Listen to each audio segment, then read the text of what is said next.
سورہ سبا، سورہ سبا کا تعارف، مقام نزول۔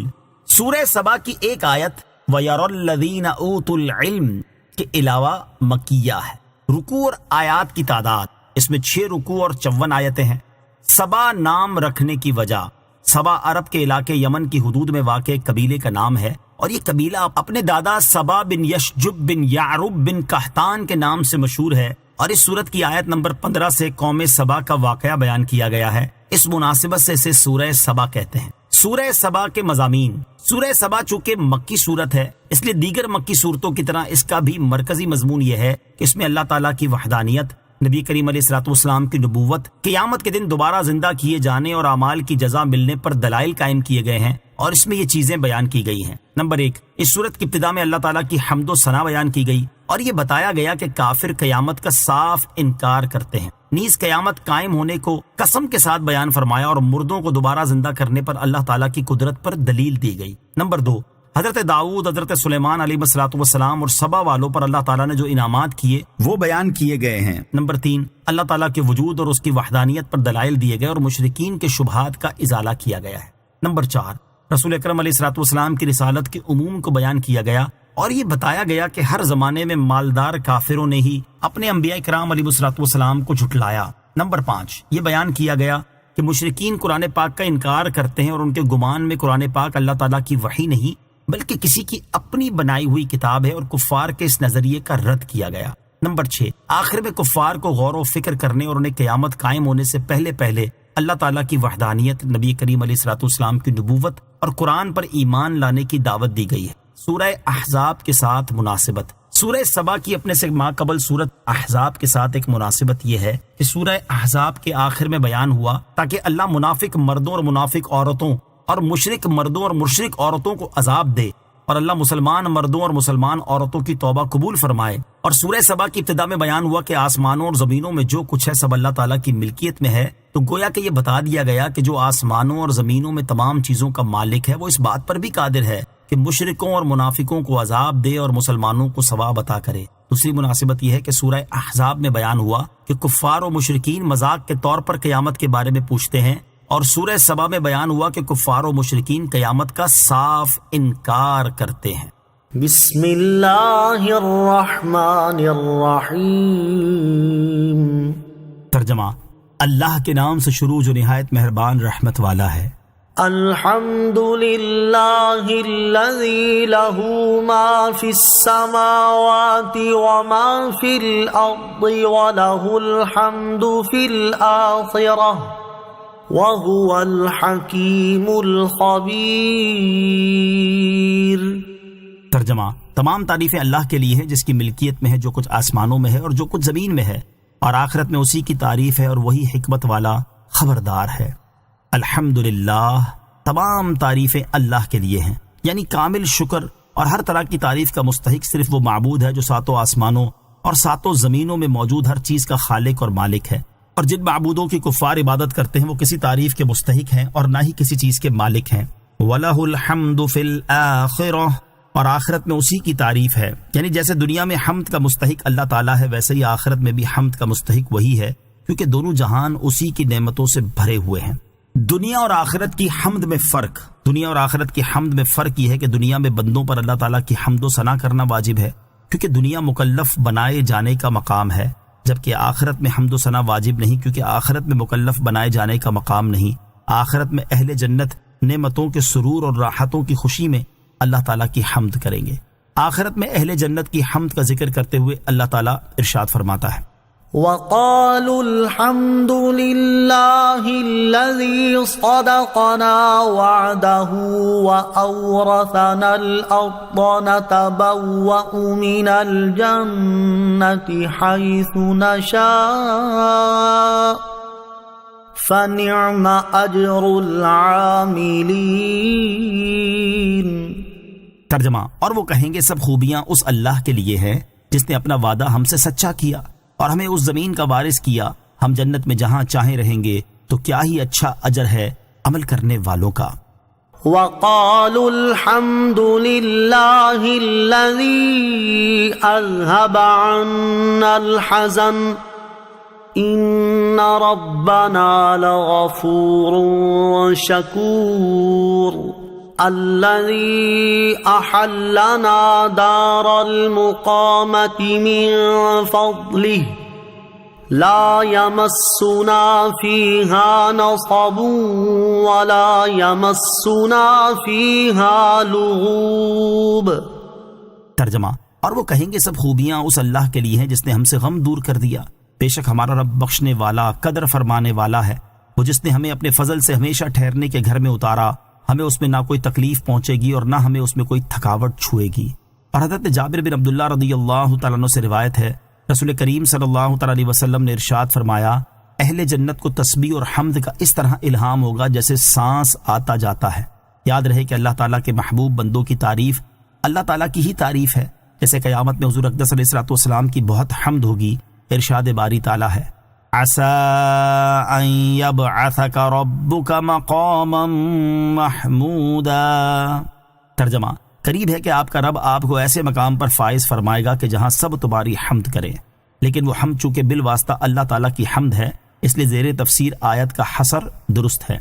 يعلم ما يلج في الأرض وما يخرج منها وما ينزل من السماء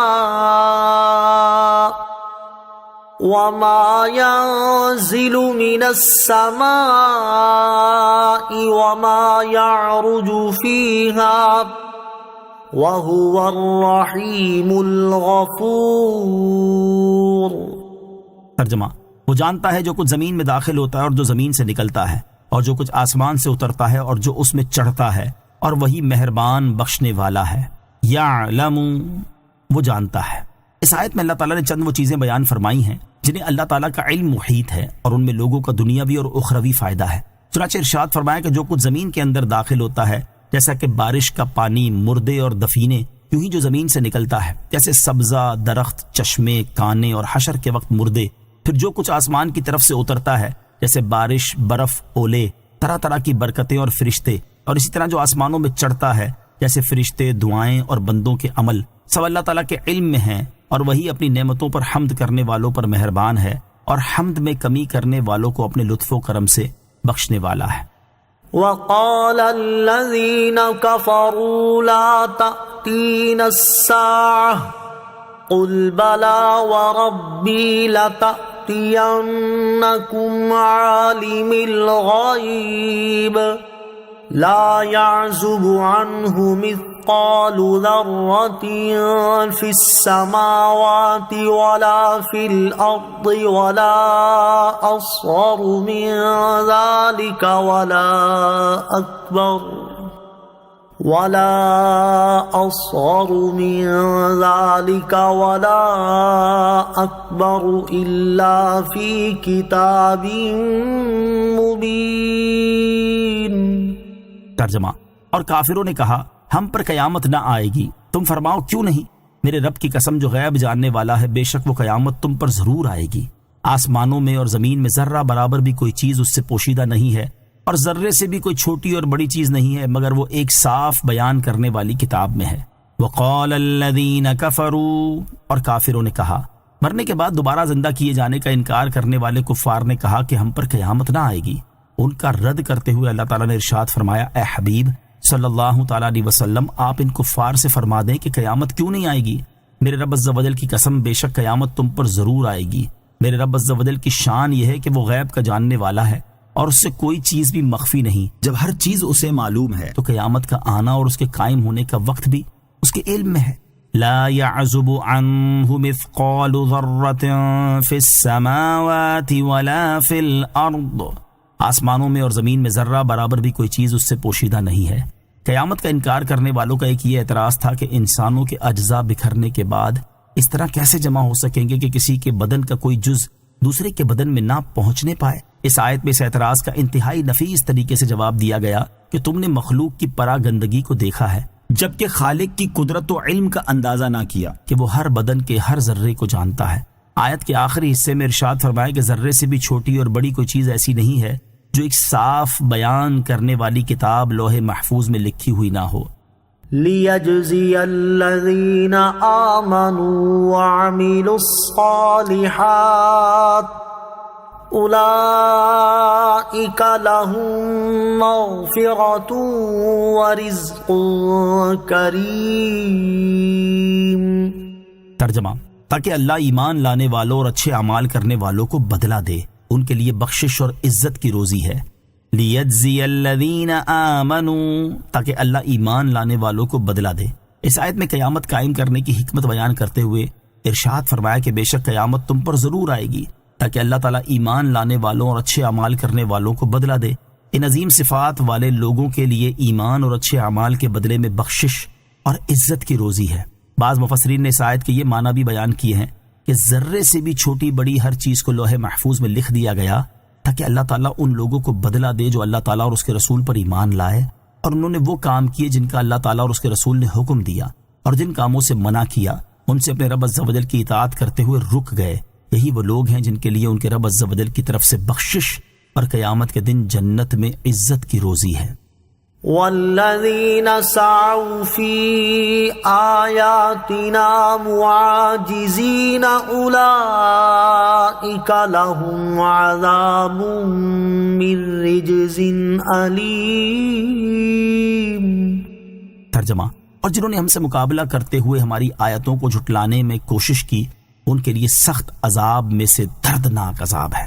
والذین سعوا فی آیاتنا معاجزین، اور جنہوں نے ہم سے مقابلہ کرتے ہوئے ہماری آیتوں میں کوشش کی۔ اس سے پہلی آیت میں قیامت کے دن اہل ایمان کا حال بیان کیا گیا، اور اس آیت میں کفار کا حال بیان کیا جا رہا ہے کہ جنہوں نے ہم سے مقابلہ کرتے ہوئے ہماری آیتوں کو جھٹلانے میں کوشش کی اور ان پر اعتراضات کر کے اور انہیں شعر اور جادو وغیرہ بتا کر لوگوں کو ان کی تصدیق کرنے سے روکنا چاہا، ان کے لیے سخت عذاب میں سے دردناک عذاب ہے۔ اللہ تعالیٰ کی آیتوں میں کوشش کی دو اقسام۔ یاد رہے کہ اللہ تعالیٰ کی آیتوں میں کوشش دو طرح کی ہے، ایک اچھی اور دوسری بری۔ قرآن پاک کی آیات کو سمجھنے یا سمجھانے کی کوشش، ان سے مسائل و اسرار نکالنے کی کوشش اچھی اور عبادت ہے، لیکن انہیں غلط ثابت کرنے، ان میں باہمی ٹکراؤ دکھانے اور انہیں جھٹلانے کی کوشش بری اور کفر ہے۔ یہاں آیت میں یہ دوسری کوشش مراد ہے۔ کفار کی جانب سے قرآن پاک کی آیتوں پر اعتراضات وغیرہ کا مزید بیان اسی صورت کے آخری رکوع میں آئے گا۔ وَيَرَى الَّذِينَ أُوتُوا الْعِلْمَ الَّذِي أُنزِلَ إِلَيْكَ مِن رَّبِّكَ هُوَ الْحَقَّ وَيَهْدِي إِلَى صِرَاطِ الْعَزِيزِ الْحَمِيدِ۔ ترجمہ: اور جنہیں علم دیا گیا ہے وہ سمجھتے ہیں کہ جو کچھ تمہاری طرف تمہارے رب کی طرف سے نازل کیا گیا ہے وہی حق ہے، اور وہ عزت والے حمد کے مستحق اللہ کے راستے کی طرف رہنمائی کرتا ہے۔ وَيَرَى الَّذِينَ أُوتُوا الْعِلْمَ، اور جنہیں علم دیا گیا ہے وہ سمجھتے ہیں۔ اس آیت میں اہل ایمان کا حال بیان کیا جا رہا ہے کہ رسول اللہ صلی اللہ تعالی علیہ وسلم کے اصحاب یا اہل کتاب میں سے ایمان لانے والے جیسے حضرت عبداللہ بن سلام اور ان کے ساتھی رضی اللہ تعالی عنہم، وہ جانتے، دیکھتے اور سمجھتے ہیں کہ جو قرآن اللہ تعالیٰ کی طرف سے اس کے حبیب علیہ الصلوۃ والسلام کی جانب نازل کیا گیا ہے وہی حق ہے، اور وہ قرآن عزت والے اور حمد کے مستحق اللہ تعالیٰ کے راستے یعنی دین اسلام کی طرف رہنمائی کرتا ہے۔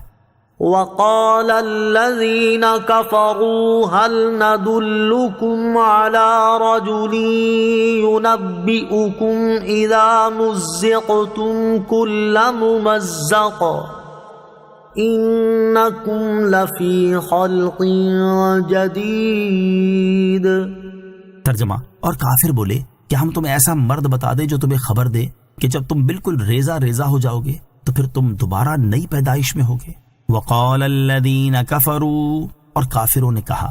اس آیت میں کفار کا حال بیان کیا جا رہا ہے کہ کافروں نے تعجب کرتے ہوئے ایک دوسرے سے کہا کہ ہم تمہیں ایک ایسے مرد کے بارے میں بتا دیں جو تمہیں عجیب و غریب خبر دے کہ جب تم مرنے کے بعد بالکل ریزہ ریزہ ہو جاؤ گے تو پھر تمہیں دوبارہ نئے سرے سے پیدا کیا جائے گا۔ وہ مرد محمد مصطفیٰ صلی اللہ تعالی علیہ وآلہ وسلم ہے۔ افترى على الله كذبا ام به جنة بل الذين لا يؤمنون بالآخرة في العذاب والضلال البعيد۔ ترجمہ: کیا اس نبی نے اللہ پر جھوٹ باندھا ہے یا اسے پاگل پن کا مرض ہے؟ بلکہ وہ لوگ جو آخرت پر ایمان نہیں لاتے وہ عذاب اور دور کی گمراہی میں ہیں افترا علی اللہ کذبا، کیا اس نبی نے اللہ پر جھوٹ باندھا ہے؟ اس آیت میں ایک احتمال یہ ہے کہ یہ کفار کی گفتگو کا بقیہ حصہ ہے، اور ایک احتمال یہ ہے کہ جو کفار گفتگو سن رہے تھے انہوں نے کہا کہ کیا اس نبی نے اللہ تعالیٰ کی طرف یہ بات منسوب کر کے اس پر جھوٹ باندھا ہے، یا اسے پاگل پن کا مرض ہے جو وہ ایسی عجیب و غریب باتیں کہتے ہیں۔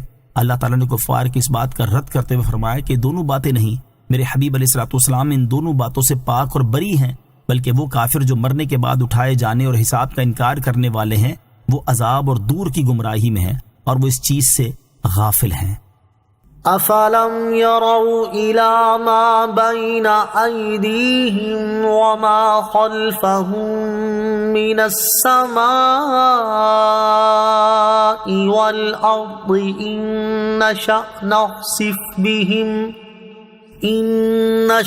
نَخْسِفْ بِهِمُ الْأَرْضَ أَوْ نُسْقِطْ عَلَيْهِمْ كِسَفًا مِّنَ السَّمَاءِ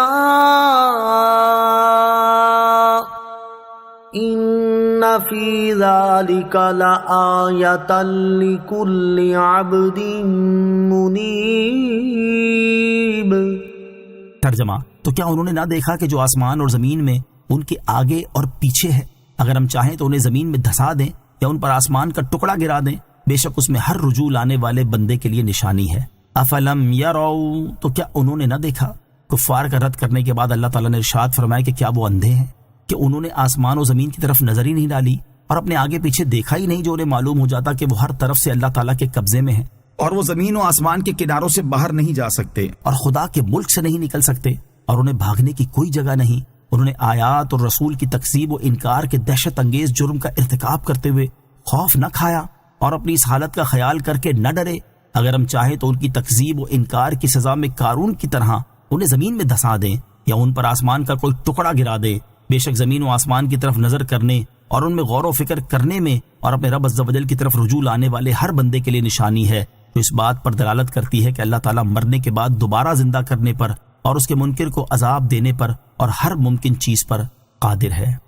وَلَقَدْ آتَيْنَا دَاوُودَ مِنَّا فَضْلًا يَا جِبَالُ أَوِّبِي مَعَهُ وَالطَّيْرَ وَأَلَنَّا لَهُ الْحَدِيدَ۔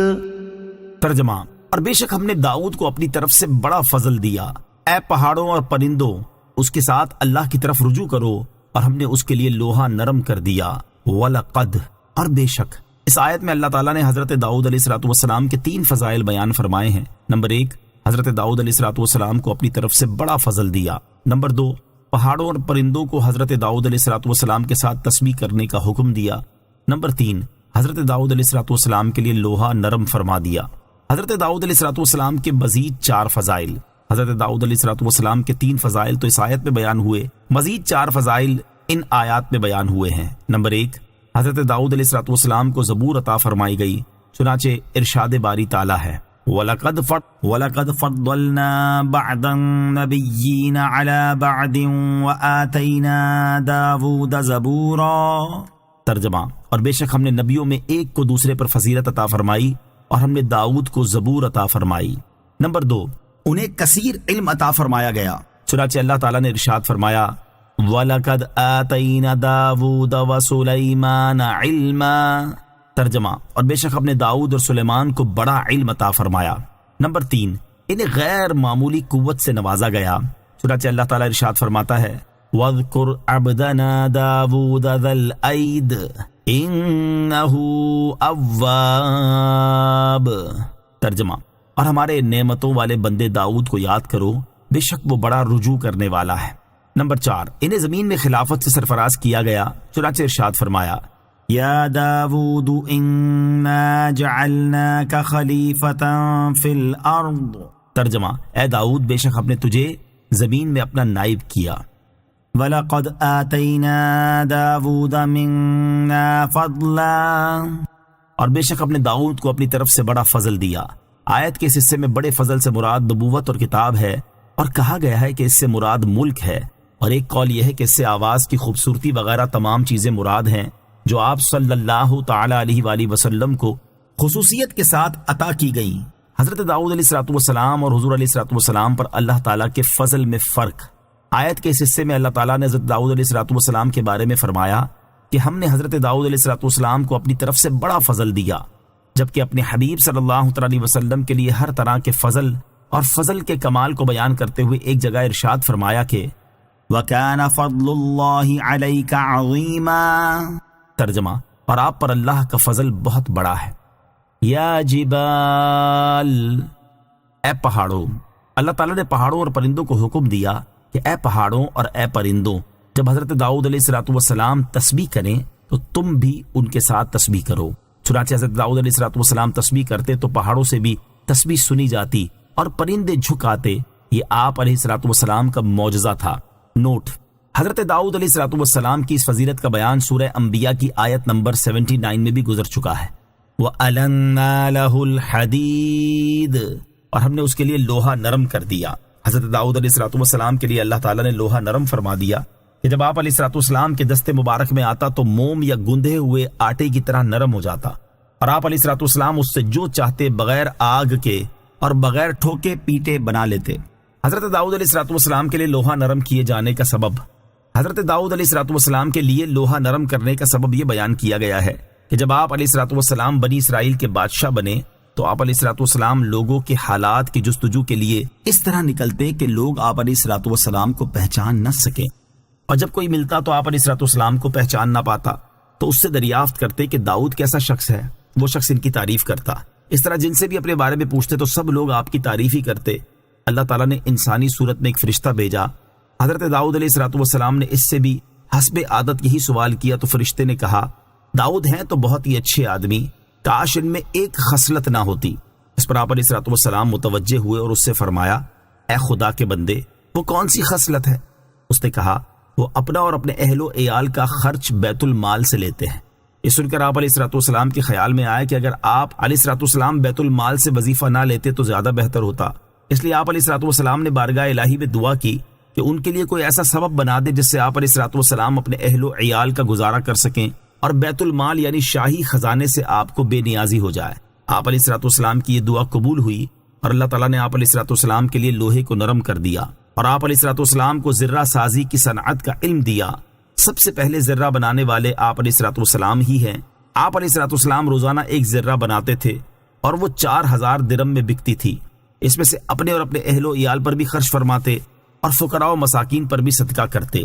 نوٹ: حضرت داؤد علیہ السلام کی اس فضیلت کا بیان سورہ انبیاء کی آیت نمبر 80 میں بھی گزر چکا ہے۔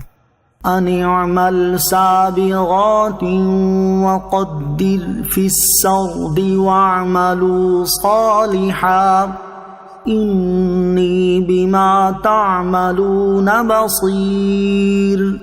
ترجمہ کہ کشادہ زرہیں بناؤ اور بنانے میں اندازے کا لحاظ رکھو اور تم سب نیکی کرو، بے شک میں تمہارے کام دیکھ رہا ہوں۔ ان اعمل سابغات کہ کشادہ زرہیں بناؤ۔ ارشاد فرمایا کہ ہم نے حضرت داؤد علیہ السلام کے لیے لوہا نرم کر کے ان سے فرمایا، کشادہ زرہیں بناؤ اور بنانے میں اندازے کا لحاظ رکھو کہ اس کے حلقے ایک جیسے اور متوسط ہوں، بہت تنگ یا کشادہ نہ ہوں۔ اپنے ہاتھ کی کمائی سے بہتر کوئی کمائی نہیں۔ علامہ اسماعیل حقی رحمۃ اللہ تعالی فرماتے ہیں، اس آیت سے معلوم ہوا کہ عظمت و فضیلت رکھنے والی کسی شخصیت کا ذریعہ معاش کے لیے کوئی صنعت اور فن سیکھنا جائز ہے، اور اس سے ان کے مرتبے میں کوئی کمی نہ ہوگی، بلکہ ان کی فضیلت میں اور زیادہ اضافہ ہوگا، کیونکہ اس سے ان کی عاجزی کا اظہار ہوگا اور دوسروں سے بے نیازی بھی حاصل ہوگی۔ یاد رہے کہ عمومی طور پر ہر شخص کو چاہیے کہ وہ اپنے ہاتھ کی محنت سے کمائے اور اس سے خود بھی کھائے اور دوسروں کو بھی کھلائے۔ احادیث میں اس کے بہت فضائل بیان ہوئے ہیں، ترغیب کے لیے یہاں اس کے 6 فضائل سماعت کیجیے۔ نمبر 1، حضرت مقدام رضی اللہ تعالیٰ عنہ سے روایت ہے، رسول کریم صلی اللہ تعالیٰ علیہ وسلم نے ارشاد فرمایا، کسی نے ہرگز اس سے بہتر کھانا نہیں کھایا جب وہ اپنے ہاتھ کی کمائی سے کھائے، اور بے شک اللہ تعالیٰ کے نبی حضرت داؤد علیہ السلام اپنے ہاتھ کی کمائی سے کھایا کرتے تھے۔ نمبر 2، حضرت مقدام رضی اللہ تعالیٰ عنہ سے روایت ہے، رسول اکرم صلی اللہ تعالیٰ علیہ وسلم نے ارشاد فرمایا، آدمی کی اس سے بہتر کوئی کمائی نہیں جو وہ اپنے ہاتھ سے کام کر کے کمائے، اور وہ جو کچھ اپنی ذات، اپنے اہل خانہ، اپنی اولاد اور اپنے خادم پر خرچ کرتا ہے وہ سب صدقہ ہوتا ہے۔ نمبر 3، حضرت ابو ہریرہ رضی اللہ تعالیٰ عنہ سے روایت ہے، نبی اکرم صلی اللہ تعالیٰ علیہ وسلم نے ارشاد فرمایا، گناہوں میں سے بہت سے گناہ ایسے ہیں جنہیں نہ نماز مٹاتی ہے، نہ روزہ مٹاتا ہے، نہ حج اور عمرہ مٹاتے ہیں۔ صحابہ کرام علیہم رضوان نے عرض کی، یا رسول اللہ صلی اللہ تعالی علیہ وسلم، پھر کون سی چیز ان گناہوں کو مٹاتی ہے؟ ارشاد فرمایا، رزق تلاش کرنے میں غمزدہ ہونا۔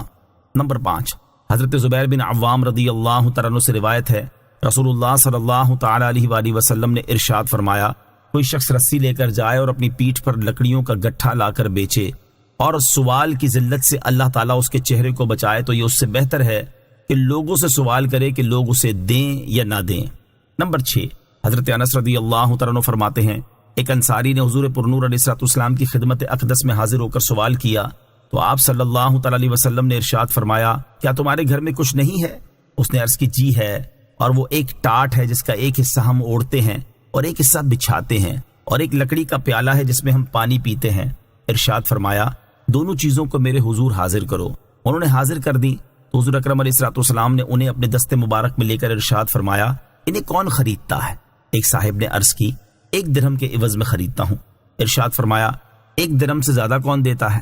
یہ بات 2 یا 3 بار فرمائی تو کسی اور صاحب نے عرض کی، میں 2 درہم کے بدلے لیتا ہوں۔ انہیں یہ دونوں چیزیں دے دی اور درہم لے لیے، اور انصاری کو دونوں درہم دے کر ارشاد فرمایا، ایک کا غلہ خرید کر گھر ڈالاؤ اور ایک کی کلاڑی خرید کر میرے پاس لاؤ۔ وہ لے کر حاضر ہوئے تو حضور انور علیہ الصلوۃ والسلام نے اپنے دست مبارک سے اس میں دستہ ڈالا اور فرمایا، جاؤ لکڑیاں کاٹو اور بیچو، اور 15 دن تک میں تمہیں نہ دیکھوں، یعنی اتنے دنوں تک یہاں حاضر نہ ہونا۔ وہ گئے اور لکڑیاں کاٹ کر بیچتے رہے۔ 15 دن بعد حاضر ہوئے تو ان کے پاس 10 درہم تھے۔ چند درہم کا کپڑا خریدا اور چند کا غلہ۔ نبی پاک علیہ الصلوۃ والسلام نے ارشاد فرمایا، یہ اس سے بہتر ہے کہ قیامت کے دن سوال تمہارے منہ پر چھالا بن کر آتا۔ اللہ تعالی ہمیں اپنے ہاتھ کی محنت سے کما کر کھانے کی توفیق عطا فرمائے، آمین۔ وَاعْمَلُوا صَالِحًا، اور تم سب نیکی کرو، یعنی اے حضرت داؤد علیہ الصلوۃ والسلام اور ان کے گھر والوں، تم سب نیک اعمال کرو، بے شک میں تمہارے کام دیکھ رہا ہوں تو میں تمہیں ان کی جزا دوں گا۔ نیک اعمال کی توفیق پانے کے لیے ایک وظیفہ۔ تفسیر روح البیان میں ہے کہ جو شخص جمعہ کی نماز سے پہلے 100 مرتبہ یا بصیرو پڑھ لے تو اللہ تعالیٰ اس کی بصیرت میں اضافہ فرما دے گا اور اسے اچھی باتوں، نیک کاموں کی توفیق نصیب فرمائے گا۔ وَلِسُلَيْمَانَ الرِّيحَ غُدُوُّهَا شَهْرٌ وَرَوَاحُهَا شَهْرٌ وَأَسَلْنَا لَهُ عَيْنَ الْقِطْرِ وَمِنَ الْجِنِّ مَن يَعْمَلُ بَيْنَ يَدَيْهِ بِإِذْنِ رَبِّهِ وَمَن يَزِغْ مِنْهُمْ عَنْ أَمْرِنَا نُذِقْهُ مِنْ عَذَابِ السَّعِيرِ۔ ترجمہ، اور ہوا کو سلیمان کے قابو میں دے دیا، اس کا صبح کا چلنا 1 مہینے کی راہ اور شام کا چلنا 1 مہینے کی راہ کے برابر ہوتا تھا، اور ہم نے اس کے لیے پگھلے ہوئے تانبے کا چشمہ بہا دیا اور کچھ جن قابو میں دے دیے جو اس کے آگے اس کے رب کے حکم سے کام کرتے تھے، اور ان میں سے جو بھی ہمارے حکم سے پھرے ہم اسے بھڑکتی آگ کا عذاب چکھائیں گے۔ وَلِسُلَيْمَانَ الرِّيحَ، اور ہوا کو سلیمان کے قابو میں دے دیا۔ یہاں سے حضرت سلیمان علیہ الصلوۃ والسلام کے فضائل بیان کیے جا رہے ہیں۔ ارشاد فرمایا کہ ہم نے ہوا کو حضرت سلیمان علیہ الصلوۃ والسلام کے قابو میں دے دیا۔ حضرت سلیمان علیہ الصلوۃ والسلام کا صبح کا چلنا 1 مہینے کی راہ اور شام کا چلنا 1 مہینے کی راہ کے برابر ہوتا تھا۔ چنانچہ آپ علیہ الصلوۃ والسلام صبح کے وقت دمشق سے روانہ ہوتے تو دوپہر کو کیلولہ استخر میں فرماتے۔ یہ ملک فارس کا ایک شہر ہے اور دمشق سے 1 مہینے کی راہ پر ہے، اور شام کو استخر سے روانہ ہوتے تو رات کو کابل میں آرام فرماتے۔ یہ بھی تیز سوار کے لیے 1 مہینے کا راستہ ہے۔ نوٹ: حضرت سلیمان علیہ الصلوۃ والسلام کی اس فضیلت کا بیان سورہ انبیاء کی آیت نمبر 81 میں بھی گزر چکا ہے۔ وَأَسَلْنَا لَهُ عَيْنَ الْقِطْرِ، اور ہم نے اس کے لیے پگھلے ہوئے تانبے کا چشمہ بہا دیا۔ مفسرین فرماتے ہیں کہ چشمہ 3 دن تک سرزمین یمن میں پانی کی طرح جاری رہا۔ ایک قول یہ ہے کہ وہ چشمہ ہر مہینے میں 3 دن جاری رہتا تھا، اور ایک قول یہ ہے کہ اللہ تعالیٰ نے حضرت سلیمان علیہ الصلوۃ والسلام کے لیے تانبے کو پگھلا دیا، جیسا کہ حضرت داؤد علیہ الصلوۃ والسلام کے لیے لوہے کو نرم کیا تھا۔ وَمِنَ الْجِنِّ، اور کچھ جن۔ حضرت عبداللہ ابن عباس رضی اللہ تعالیٰ عنہما فرماتے ہیں کہ اللہ تعالیٰ نے جنات کو حضرت سلیمان علیہ الصلوۃ والسلام کے قابو میں دے دیا اور انہیں حضرت سلیمان علیہ الصلوۃ والسلام کے احکام کی پیروی کرنے کا حکم دیا۔ نوٹ: حضرت سلیمان علیہ الصلوۃ والسلام کی اس فضیلت کا بیان سورہ انبیاء کی آیت نمبر 82 میں بھی گزر چکا ہے۔ وَمَن يَزِغْ مِنْهُمْ عَنْ أَمْرِنَا، اور ان میں سے جو بھی ہمارے حکم سے پھرے۔ ارشاد فرمایا کہ جنات میں سے جو بھی ہمارے حکم سے پھرا اور اس نے حضرت سلیمان علیہ السلام کی فرما برداری نہ کی تو ہم اسے بھڑکتی آگ کا عذاب چکھائیں گے۔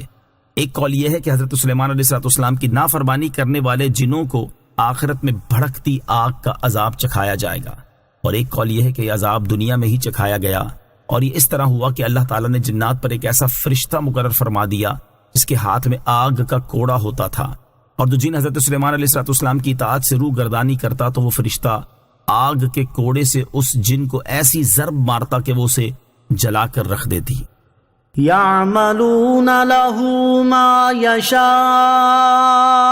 من محاريب وتماثيل وجفان كالجواب وقدور الراسيات اعملوا آل داود شكرا وقليل من عبادي الشكور۔ ترجمہ، وہ جنات سلیمان کے لیے ہر وہ چیز بناتے تھے جو وہ چاہتا تھا، اونچے اونچے محل اور تصویریں اور بڑے بڑے حوضوں کے برابر پیالے اور ایک ہی جگہ جمی ہوئی دیگیں۔ اے داؤد کی آل، شکر کرو اور میرے بندوں میں شکر والے کم ہیں۔ یعملون لہ ما یشاء، وہ جنات سلیمان کے لیے ہر وہ چیز بناتے تھے جو وہ چاہتا تھا۔ اس آیت میں بیان ہوا کہ جنات حضرت سلیمان علیہ السلام کے لیے ہر وہ چیز بناتے تھے جو وہ چاہتے تھے۔ ان میں سے چند چیزیں یہ ہیں۔ نمبر 1، اونچے اونچے محل، عالیشان عمارتیں، مسجدیں، اور انہی میں سے بیت المقدس بھی ہے۔ نمبر 2، تانبے، بلور اور پتھر وغیرہ سے درندوں اور پرندوں وغیرہ کی تصویریں۔ یاد رہے کہ حضرت سلیمان علیہ السلام کی شریعت میں تصویر بنانا حرام نہ تھا۔ نمبر 3، بڑے بڑے حوضوں کے برابر کھانے کے پیالے۔ یہ پیالے اتنے بڑے ہوتے تھے کہ ایک پیالے میں 1000 آدمی کھانا کھاتے تھے۔ نمبر 4، ایک ہی جگہ جمی ہوئی دیگیں۔ یہ دیگیں اپنے پایوں پر قائم تھیں اور بہت بڑی تھیں، حتیٰ کہ اپنی جگہ سے ہٹائی نہیں جا سکتی تھیں۔ لوگ سیڑھیاں لگا کر ان پر چڑھتے تھے، اور یہ یمن میں تھی۔ اللہ تعالیٰ فرماتا ہے کہ ہم نے فرمایا، اے داؤد کی آل، تم اللہ تعالیٰ کی اطاعت کر کے ان نعمتوں کا شکر ادا کرو جو اس نے تمہیں عطا فرمائی ہیں، اور میرے بندوں میں شکر کرنے والے کم ہیں۔ آیت اعملوا آل داود شکرا سے حاصل ہونے والی معلومات۔ اس آیت سے 3 باتیں معلوم ہوئیں۔ نمبر 1، شکر بڑی عبادت ہے جو گزشتہ انبیاء کرام علیہ السلام کے دین میں بھی جاری تھی۔ نمبر 2، جس قدر رب تعالیٰ کی نعمتیں بندے پر زیادہ ہوں اسی قدر شکر زیادہ کرنا چاہیے۔ نمبر 3، نیک بندے اگرچہ تھوڑے ہوں یہ برے بندوں سے افضل ہیں خواہ وہ کتنے ہی زیادہ ہوں۔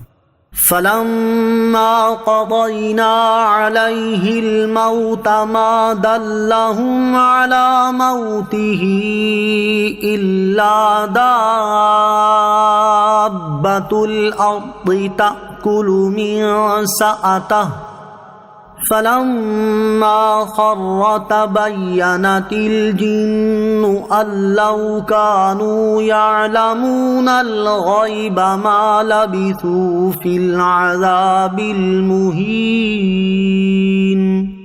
ترجمہ، پھر جب ہم نے سلیمان پر موت کا حکم بھیجا تو جنوں کو اس کی موت زمین کی دیمک نے ہی بتائی جو اس کا عصا کھا رہی تھی۔ پھر جب سلیمان زمین پر آ رہا تو جنوں پر یہ حقیقت کھل گئی کہ اگر وہ غیب جانتے ہوتے تو اس ذلت و خواری کے عذاب میں نہ رہتے۔ فلما قضینا علیہ الموت، پھر جب ہم نے سلیمان پر موت کا حکم بھیجا۔ حضرت سلیمان علیہ السلام نے بارگاہ الہی میں دعا کی تھی کہ ان کی وفات کا حال جنات پر ظاہر نہ ہو تاکہ انسانوں کو معلوم ہو جائے کہ جن غیب نہیں جانتے۔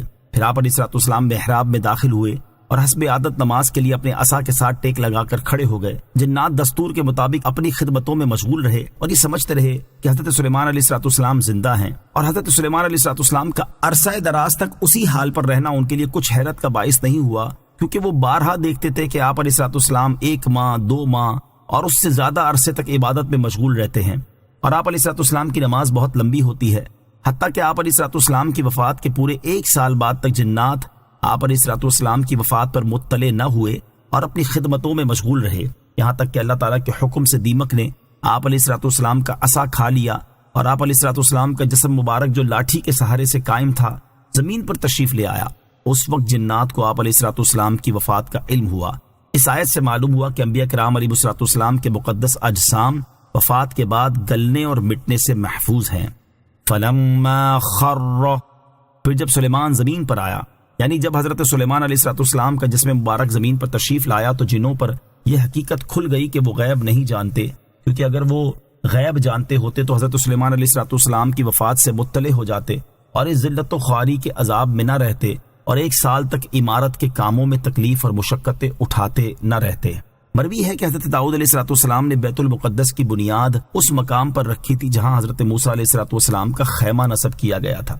اس عمارت کے پورا ہونے سے پہلے حضرت داؤد علیہ السلام کی وفات کا وقت آ گیا تو آپ علیہ السلام نے اپنے فرزند ارجمند حضرت سلیمان علیہ السلام کو اس کی تکمیل کی وصیت فرمائی۔ چنانچہ آپ علیہ السلام نے جنات کو اس کی تکمیل کا حکم دیا۔ جب آپ علیہ السلام کی وفات کا وقت قریب پہنچا تو آپ نے دعا کی کہ آپ کی وفات جنات پر ظاہر نہ ہو تاکہ وہ عمارت کی تکمیل تک مصروف عمل رہیں اور انہیں جو علم غیب کا دعویٰ ہے وہ باطل ہو جائے۔ حضرت سلیمان علیہ السلام کی عمر شریف 53 سال ہوئی۔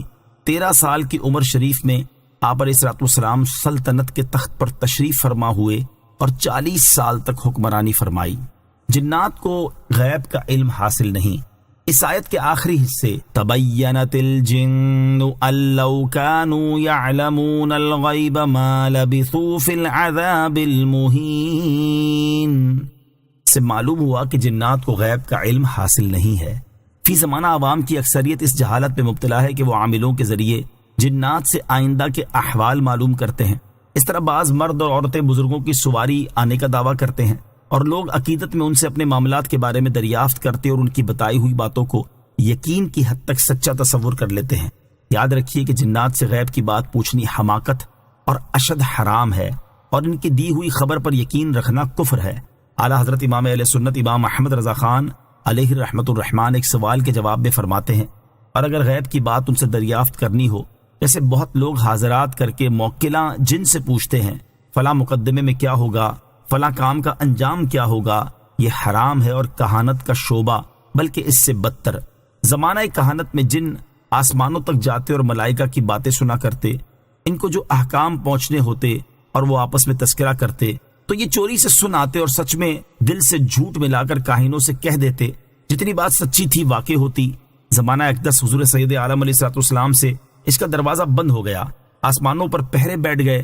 اب جن کی طاقت نہیں کہ سننے جائیں، جو جاتا ہے ملائکہ اس پر شہاب مارتے ہیں، جس کا بیان سورہ جن شریف میں ہے۔ تو اب جن غیب سے نرے جاہل ہیں، ان سے آئندہ کی بات پوچھنی عقلاً حماقت اور شرعاً حرام، اور ان کی غیب دانی کا اعتقاد ہو تو کفر۔ حضرت علامہ مفتی محمد وقار الدین قادری رضوی رحمۃ اللہ تعالی فرماتے ہیں، کسی مرد یا عورت پر کسی بزرگ کی سواری نہیں آتی، یہ دعویٰ فریب ہے، صرف جنات کا اثر ہوتا ہے اور وہ بھی کسی پر۔ لقد كان لسبإ في مسكنهم آية جنتان عن يمين وشمال كلوا من رزق ربكم واشكروا له بلدة طيبة ورب غفور۔ ترجمہ: بے شک قوم سبا کے لیے ان کی آبادی میں نشانی تھی، 2 باغ تھے، ایک دائیں طرف اور دوسرا بائیں طرف۔ اپنے رب کا رزق کھاؤ اور اس کا شکر ادا کرو، پاکیزہ شہر ہے اور بخشنے والا رب۔ لقد كان لسبأ في مسكنهم آية، بے شک سبا کے لیے ان کی آبادی میں نشانی تھی۔ ان آیات میں ایک ایسی قوم کا واقعہ بیان کیا گیا جنہیں اللہ تعالیٰ نے کثیر نعمتوں سے نوازا، لیکن وہ لوگ اللہ تعالیٰ کی اطاعت و فرما برداری کرنے کی بجائے اس کی نافرمانی کرنے لگ گئے تو اللہ تعالیٰ نے انہیں سیلاب کے ذریعے ہلاک کر دیا۔ قوم سبا کا تعارف۔ سبا عرب کے علاقے یمن کی حدود میں واقع ایک قبیلے کا نام ہے، اور یہ قبیلہ اپنے دادا سبا بن یشجب بن یعرب بن قحطان کے نام سے مشہور ہے۔ حضرت عبداللہ بن عباس رضی اللہ تعالیٰ عنہما فرماتے ہیں، رسول اللہ صلی اللہ تعالیٰ علیہ وسلم سے سوال کیا گیا کہ سبا کسی مرد کا نام ہے یا عورت کا یا کسی سرزمین کا نام ہے؟ نبی اکرم علیہ السلام نے فرمایا، سبا ایک مرد تھا اور اس کے 10 بیٹے تھے، ان میں سے 6 یمن میں آباد ہو گئے تھے اور 4 شام میں چلے گئے تھے۔ آیت کا خلاصہ یہ ہے کہ یمن کی حدود میں جس جگہ یہ لوگ آباد تھے وہاں اللہ تعالیٰ کی وحدانیت اور قدرت پر دلالت کرنے والی ایک نشانی تھی۔ اس نشانی کی تفصیل یہ ہے کہ ان کے شہر مارب کے دونوں طرف کثیر باغات تھے اور ان باغوں میں پھلوں کی انتہائی کثرت تھی۔ ان لوگوں سے انبیاء کرام علیہ السلام کے ذریعے کہا گیا کہ اپنے رب عز و جل کا رزق کھاؤ اور اس نعمت پر اس کی طاعت و عبادت بجا لاؤ۔ تمہارا شہر پاکیزہ شہر ہے جس میں لطیف آب و ہوا اور صاف ستھری سرزمین ہے، اس میں مچھر، مکھی، کھٹمل، سانپ اور بچھو وغیرہ کوئی چیز نہیں۔ اور ہوا کی پاکیزگی کا یہ عالم ہے کہ اگر کہیں دوسرے علاقے کا کوئی شخص اس شہر سے گزر جائے اور اس کے کپڑوں میں جوئیں ہوں تو سب مر جائیں۔ اگر تم اپنے رب عز و جل کی روزی پر شکر ادا کرو اور اس کی اطاعت بجا لاؤ تو وہ بخشش فرمانے والا ہے۔ فأعرضوا فأرسلنا عليهم سيل العرم وبدلناهم بجنتيهم جنتين ذواتي أكل خمط وأكل وشيء من سدر قليل۔ ترجمہ، تو انہوں نے منہ پھیرا تو ہم نے ان پر زور کا سیلاب بھیجا اور ان کے باغوں کے عوض 2 باغ انہیں بدل دیے جو کڑوے پھل والے اور جھاؤ والے اور کچھ تھوڑی سی بیریوں والے تھے۔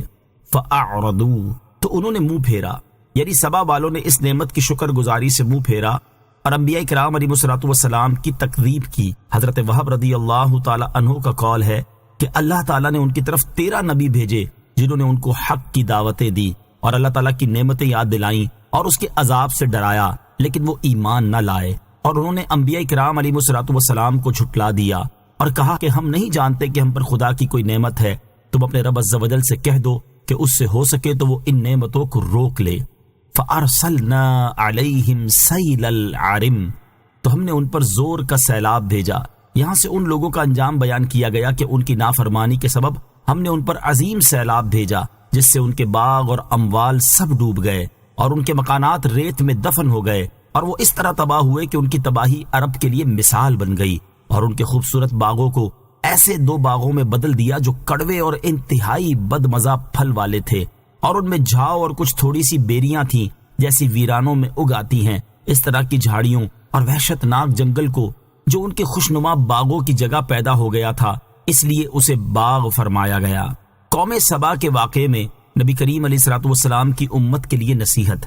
علامہ احمد ساوی رحمۃ اللہ تعالی علیہ فرماتے ہیں، اس واقعے کو بیان کرنے سے مقصود حضور سید المرسلین صلی اللہ تعالی علیہ وسلم کی امت کو نصیحت کرنا ہے کہ وہ ان کے انجام سے عبرت حاصل کریں اور اللہ تعالیٰ نے انہیں جو نعمتیں عطا کی ہیں ان پر اللہ تعالیٰ کا شکر ادا کریں، اور اگر وہ ایسا نہ کریں گے تو انہیں بھی ان جیسے حالات کا سامنا کرنا پڑ سکتا ہے۔ ہم بھی آئے دن سمندری طوفان اور سیلاب سے ہونے والی عبرتناک تباہی کے نظارے اپنی آنکھوں سے دیکھتے رہتے ہیں، لیکن افسوس اس کے باوجود بھی ہم اپنی عملی حالت سدھارنے کی بجائے اپنی سابقہ نافرمانی والی روش ہی اختیار کیے ہوئے ہیں۔ اللہ تعالی ہمیں عقل سلیم عطا فرمائے، آمین۔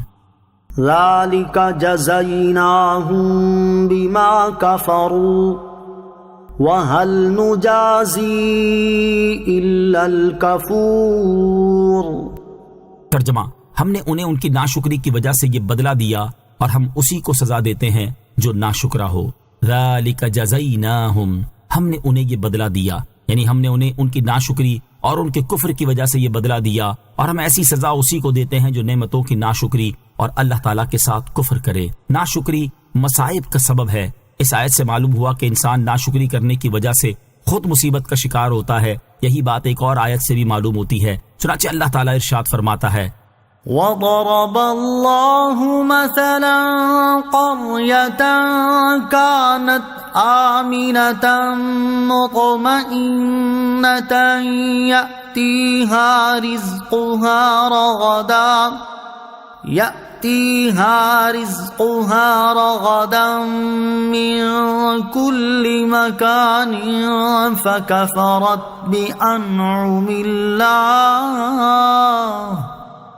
فَكَفَرَتْ بِأَنْعُمِ اللَّهِ فَأَذَاقَهَا اللَّهُ لِبَاسَ الْجُوعِ وَالْخَوْفِ بِمَا كَانُوا يَصْنَعُونَ۔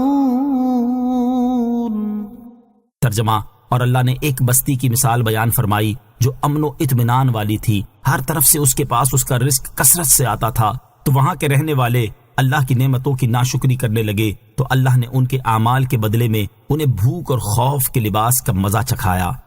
وَجَعَلْنَا بَيْنَهُمْ وَبَيْنَ الْقُرَى الَّتِي بَارَكْنَا فِيهَا قُرًى ظَاهِرَةً وَقَدَّرْنَا فِيهَا السَّيْرَ سیروا فیہا لیالی وایاما آمنین۔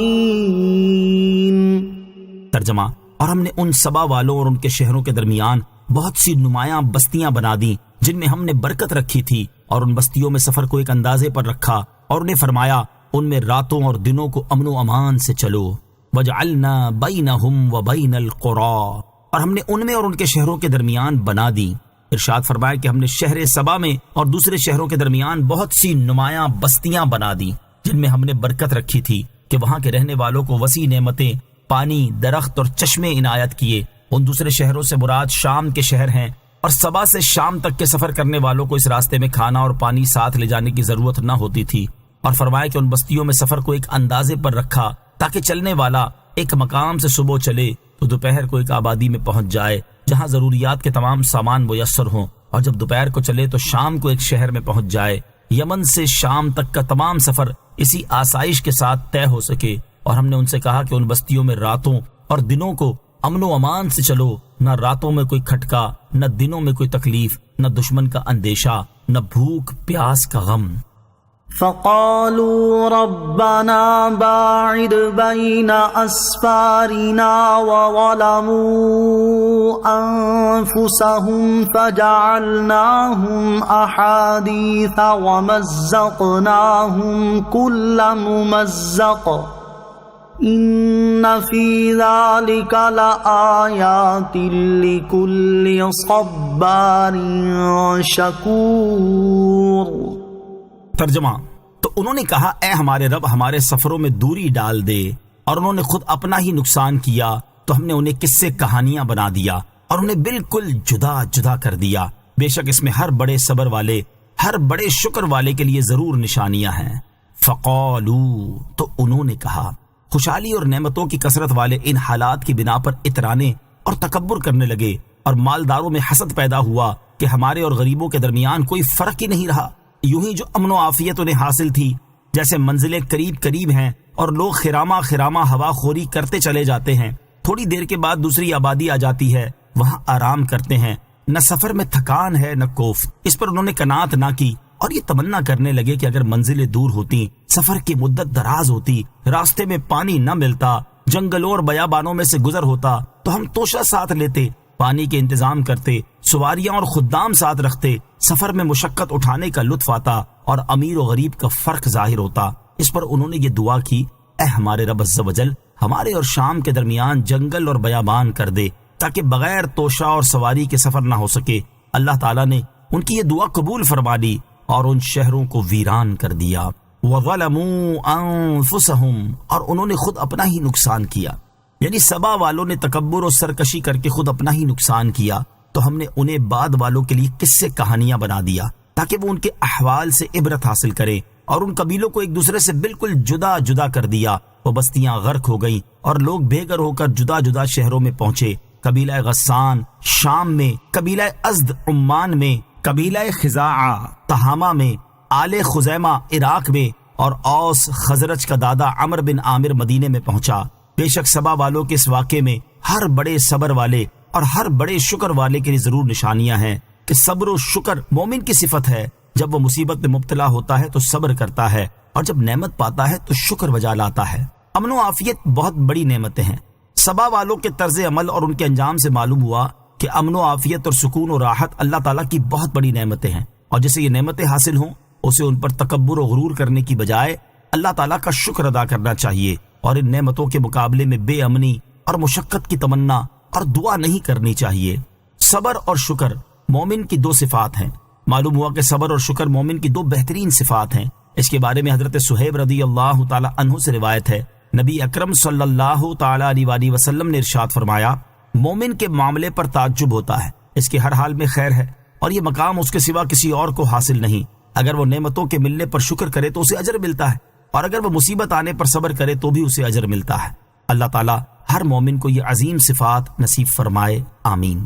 اللہ تعالیٰ کی بارگاہ میں صابر و شاکر کون؟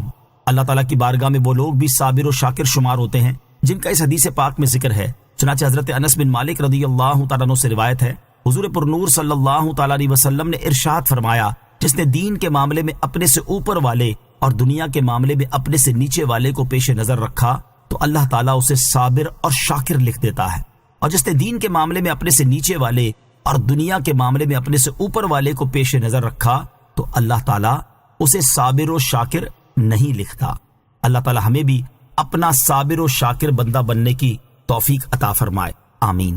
وَلَقَدْ صَدَّقَ عَلَيْهِمْ إِبْلِيسُ ظَنَّهُ فَاتَّبَعُوهُ إِلَّا فَرِيقًا مِّنَ الْمُؤْمِنِينَ۔ ترجمہ، اور بے شک ابلیس نے ان پر اپنا گمان سچ کر دکھایا تو وہ لوگ شیطان کے پیروکار بن گئے سوائے مومنوں کے ایک گروہ کے۔ وَلَقَدْ صَدَّقَ عَلَيْهِمْ إِبْلِيسُ ظَنَّهُ، اور بے شک ابلیس نے ان پر اپنا گمان سچ کر دکھایا، یعنی ابلیس جو گمان رکھتا تھا کہ وہ بنی آدم کو شہوت و حرص اور غضب کے ذریعے گمراہ کر دے گا، یہ گمان اس نے اہل سبا پر بلکہ تمام کافروں پر سچا کر دکھایا کہ وہ اس کے پیروکار ہو گئے اور اس کی اطاعت کرنے لگے۔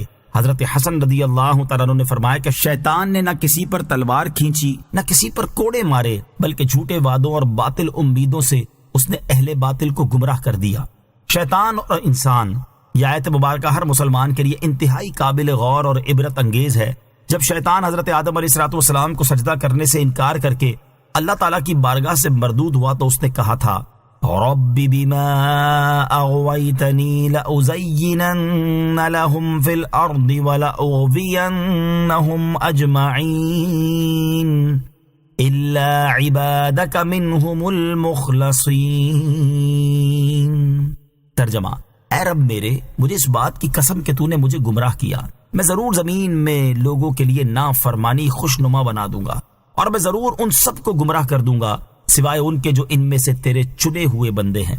اب عقل مندی کا تقاضا تو یہ تھا کہ ہر انسان اللہ تعالیٰ کی اطاعت اور فرما برداری میں مصروف رہتا اور اپنے ازلی دشمن شیطان کے مکر و فریب سے ہوشیار رہتا اور اس کے بچھائے ہوئے جال میں نہ پھنستا، لیکن افسوس شیطان کے بہکاوے میں آ کر انسان نے اللہ تعالیٰ کی نافرمانی کا راستہ اختیار کر لیا۔ شیطان انسان کو کفر اور گناہ پر مجبور نہیں کر سکتا۔ یاد رکھیں کہ شیطان انسان کو گناہ اور کفر و گمراہی پر مجبور نہیں کر سکتا، بلکہ صرف اس کے دل میں وسوسہ ڈال کر اسے بہکانے کی کوشش کر سکتا ہے۔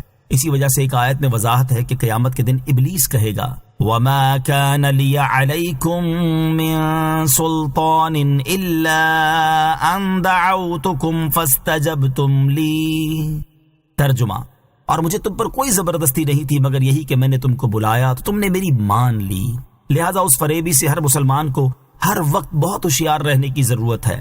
اللہ تعالیٰ ارشاد فرماتا ہے، وَلَا يَغُرَّنَّكُمْ بِاللَّهِ الْغَرُورُ۔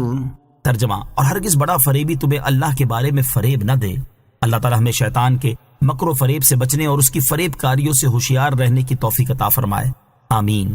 فَاتَّبَعُوهُ إِلَّا فَرِيقًا مِّنَ الْمُؤْمِنِينَ۔ تو مومنوں کے ایک گروہ کے علاوہ وہ اس کے پیروکار ہو گئے، یعنی اہل سبا نے شرک و معصیت میں شیطان کی پیروی کی، البتہ مومنوں کے گروہ نے دین کے اصول میں شیطان کی پیروی نہ کی۔ وَمَا كَانَ لَهُ عَلَيْهِم مِّن سُلْطَانٍ إِلَّا لِنَعْلَمَ مَن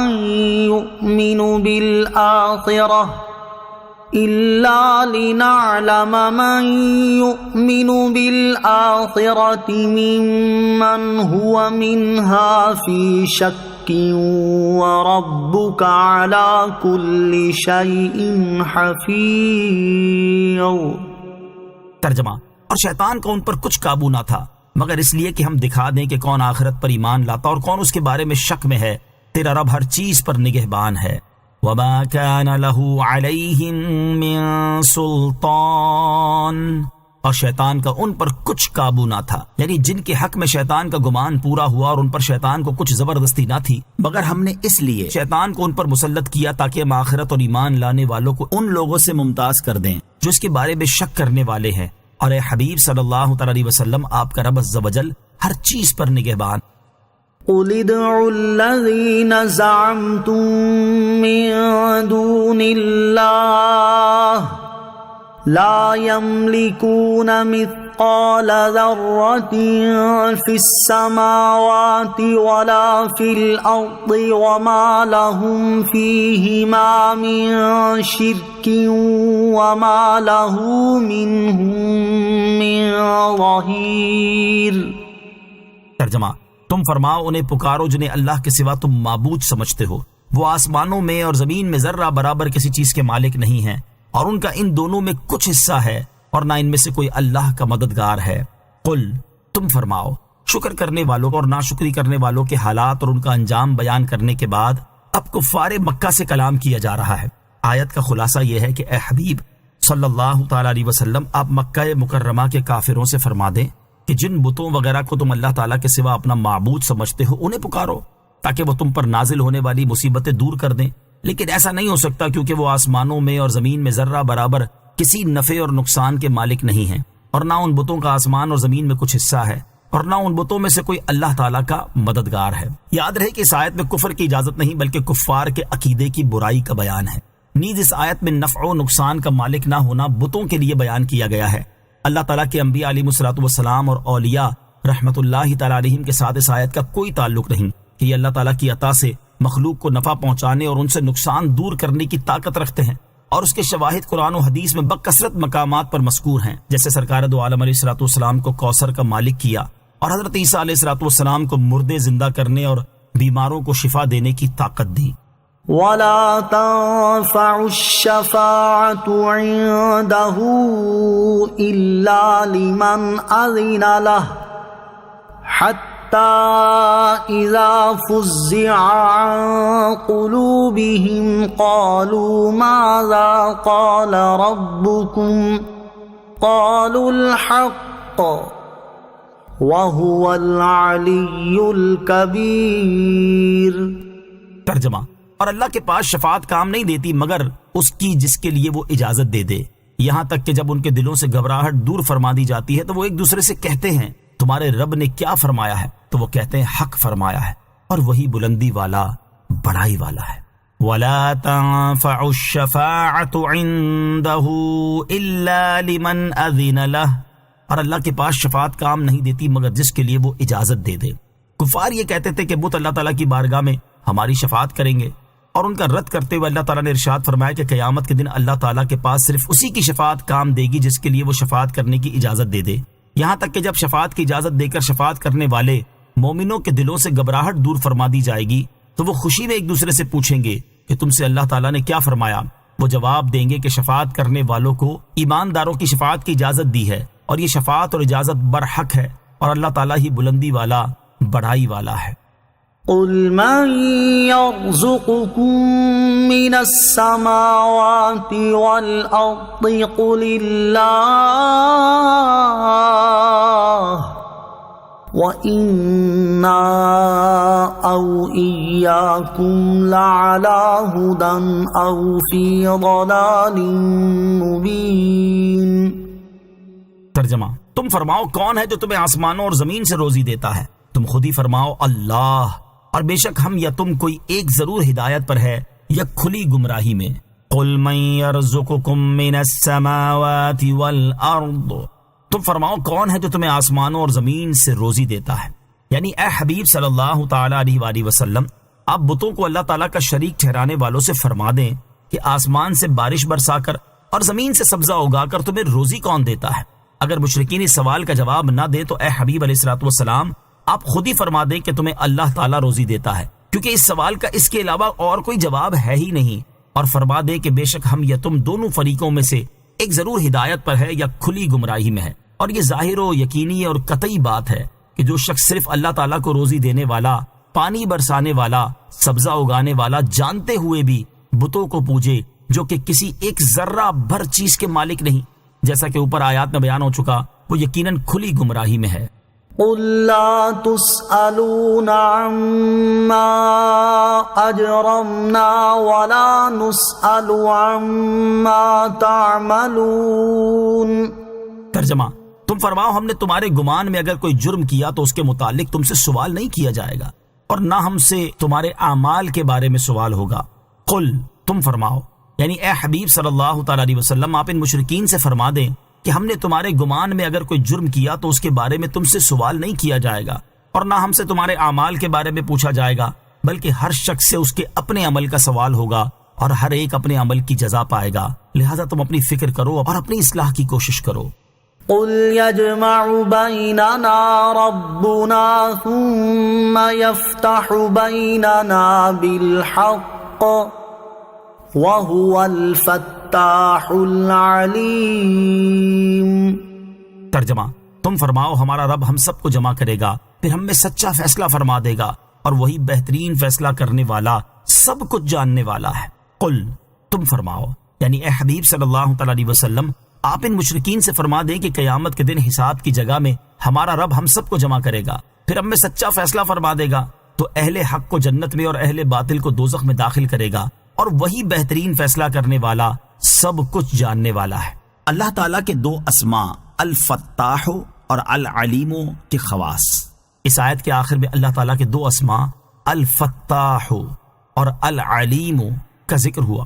ان کے خواص بیان کرتے ہوئے علامہ اسماعیل حقی رحمۃ اللہ تعالی علیہ فرماتے ہیں، الفتاح، اس میں مبارک کا خاصہ یہ ہے کہ اس کی برکت سے مشکلات آسان ہو جاتی ہیں، دل روشن ہو جاتا ہے، اور کامیابی کے اسباب حاصل ہو جاتے ہیں۔ جس نے نماز فجر کے بعد اپنے سینے پر ہاتھ رکھ کر 71 مرتبہ اس اسم کو پڑھا تو اس کا دل پاک اور منور ہو جائے گا، اس کا کام آسان ہو جائے گا، اور اس کی برکت سے رزق میں بھی وسعت ہوگی۔ اور العلیم، اس میں مبارک کا خاصہ یہ ہے کہ اس کا ورد کرتے رہنے والے کو علم اور معرفت حاصل ہوگی۔ قل ارونی الذین الحقتم به شرکاء کلا بل هو اللہ العزیز الحکیم۔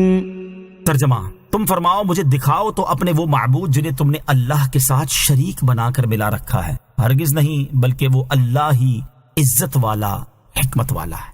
قل، تم فرماؤ، یعنی اے حبیب صلی اللہ تعالی علیہ وسلم، آپ ان مشرکین سے فرمائیں کہ جن بتوں کو تم نے عبادت میں اللہ تعالیٰ کا شریک کیا ہے، مجھے دکھاؤ تو صحیح کہ وہ کس قابل ہے، کیا وہ کچھ پیدا کرتے ہیں، کیا وہ روزی دیتے ہیں؟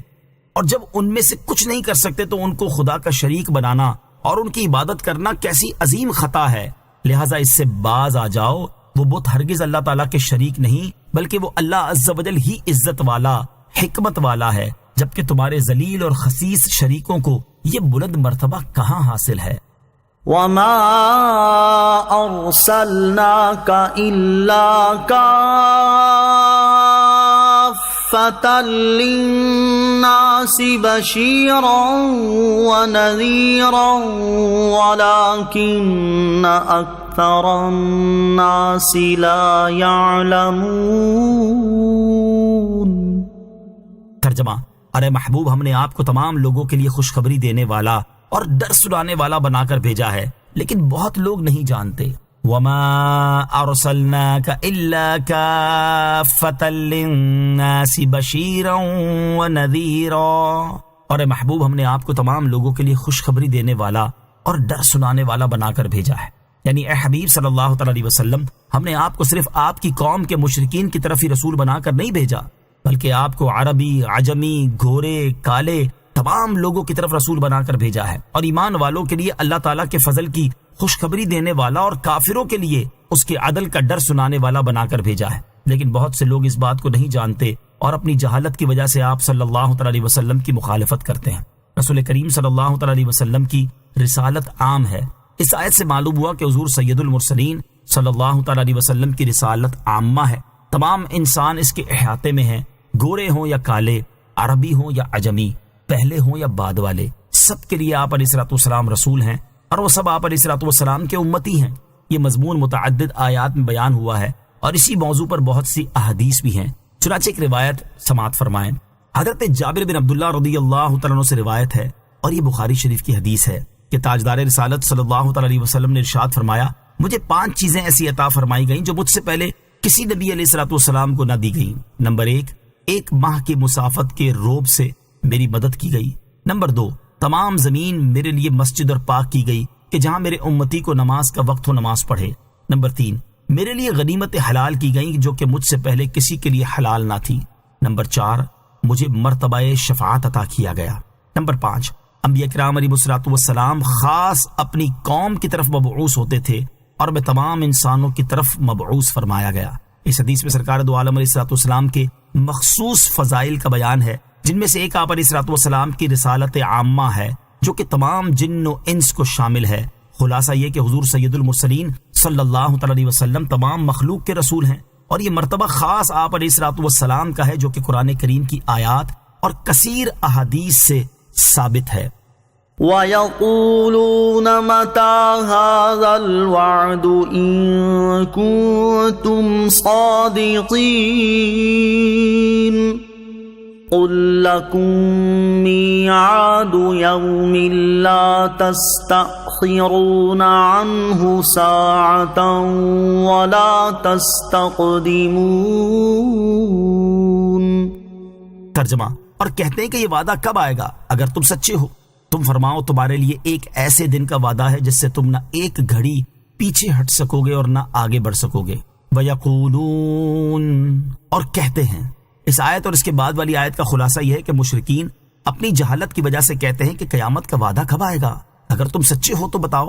اللہ تعالیٰ نے ارشاد فرمایا کہ اے حبیب صلی اللہ تعالیٰ علیہ وسلم، آپ ان سے فرمائیں کہ تمہارے لیے ایک ایسے دن کا وعدہ ہے جس سے تم نہ ایک گھڑی پیچھے ہٹ سکو گے اور نہ آگے بڑھ سکو گے، یعنی اگر تم مہلت چاہو تو تاخیر ممکن نہیں، اور اگر جلدی چاہو تو پہلے ہونا ممکن نہیں۔ بہر صورت اس وعدے کا اپنے وقت پر پورا ہونا ہے۔ وَقَالَ الَّذِينَ كَفَرُوا لَن نُّؤْمِنَ بِهَذَا الْقُرْآنِ وَلَا بِالَّذِي بَيْنَ يَدَيْهِ وَلَوْ تَرَىٰ إِذِ الظَّالِمُونَ مَوْقُوفُونَ عِندَ رَبِّهِمْ يَرْجِعُ بَعْضُهُمْ إِلَىٰ بَعْضٍ الْقَوْلَ يَقُولُ الَّذِينَ اسْتُضْعِفُوا لِلَّذِينَ اسْتَكْبَرُوا لَوْلَا أَنتُمْ لَكُنَّا مُؤْمِنِينَ۔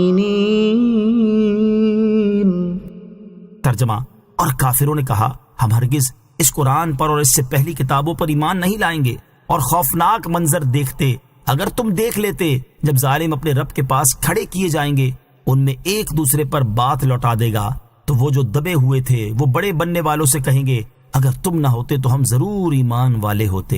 وقال الذین کفروا، اور کافروں نے کہا۔ اس سے پہلے توحید، رسالت اور حشر کا بیان کیا گیا، اور کفار ان تینوں چیزوں کا انکار کرتے ہیں۔ اب اس آیت میں کفار کے عمومی کفر کو بیان کیا جا رہا ہے۔ آیت کے اس حصے کا خلاصہ یہ ہے کہ کفار مکہ نے اہل کتاب سے نبی کریم علیہ الصلوۃ والسلام کے بارے میں سوال کیا تو انہوں نے جواب دیا کہ ہم ان کے اوصاف اپنی کتابوں میں لکھے ہوئے پاتے ہیں۔ اس پر وہ غضبناک ہو کر کہنے لگے کہ ہم ہرگز اس قرآن پر اور اس سے پہلی کتابوں یعنی تورات اور انجیل وغیرہ پر ایمان نہیں لائیں گے۔ وَلَوْ تَرَىٰ، اور اگر تم دیکھتے۔ آیت کے اس حصے اور اس کے بعد والی دو آیات میں اللہ تعالیٰ نے حشر کے دن کفار کا آپس میں مکالمہ بیان فرمایا ہے۔ اس آیت کا خلاصہ یہ ہے کہ اگر تم وہ منظر دیکھ لو تو بڑا عبرتناک منظر دیکھو گے کہ حشر کے دن جب کافر اپنے رب عز و جل کی بارگاہ میں کھڑے کیے جائیں گے تو وہ آپس میں ایک دوسرے سے الجھنا شروع کر دیں گے۔ ان میں سے جو لوگ کمزور اور اپنے سرداروں کے تابع تھے وہ سرداروں سے کہیں گے اگر تم نہ ہوتے اور ہمیں اللہ تعالیٰ اور اس کے رسول پر ایمان لانے سے نہ روکتے تو ہم ضرور ایمان والے ہوتے۔ قال الذين استكبروا للذين استضعفوا أنحن صددناكم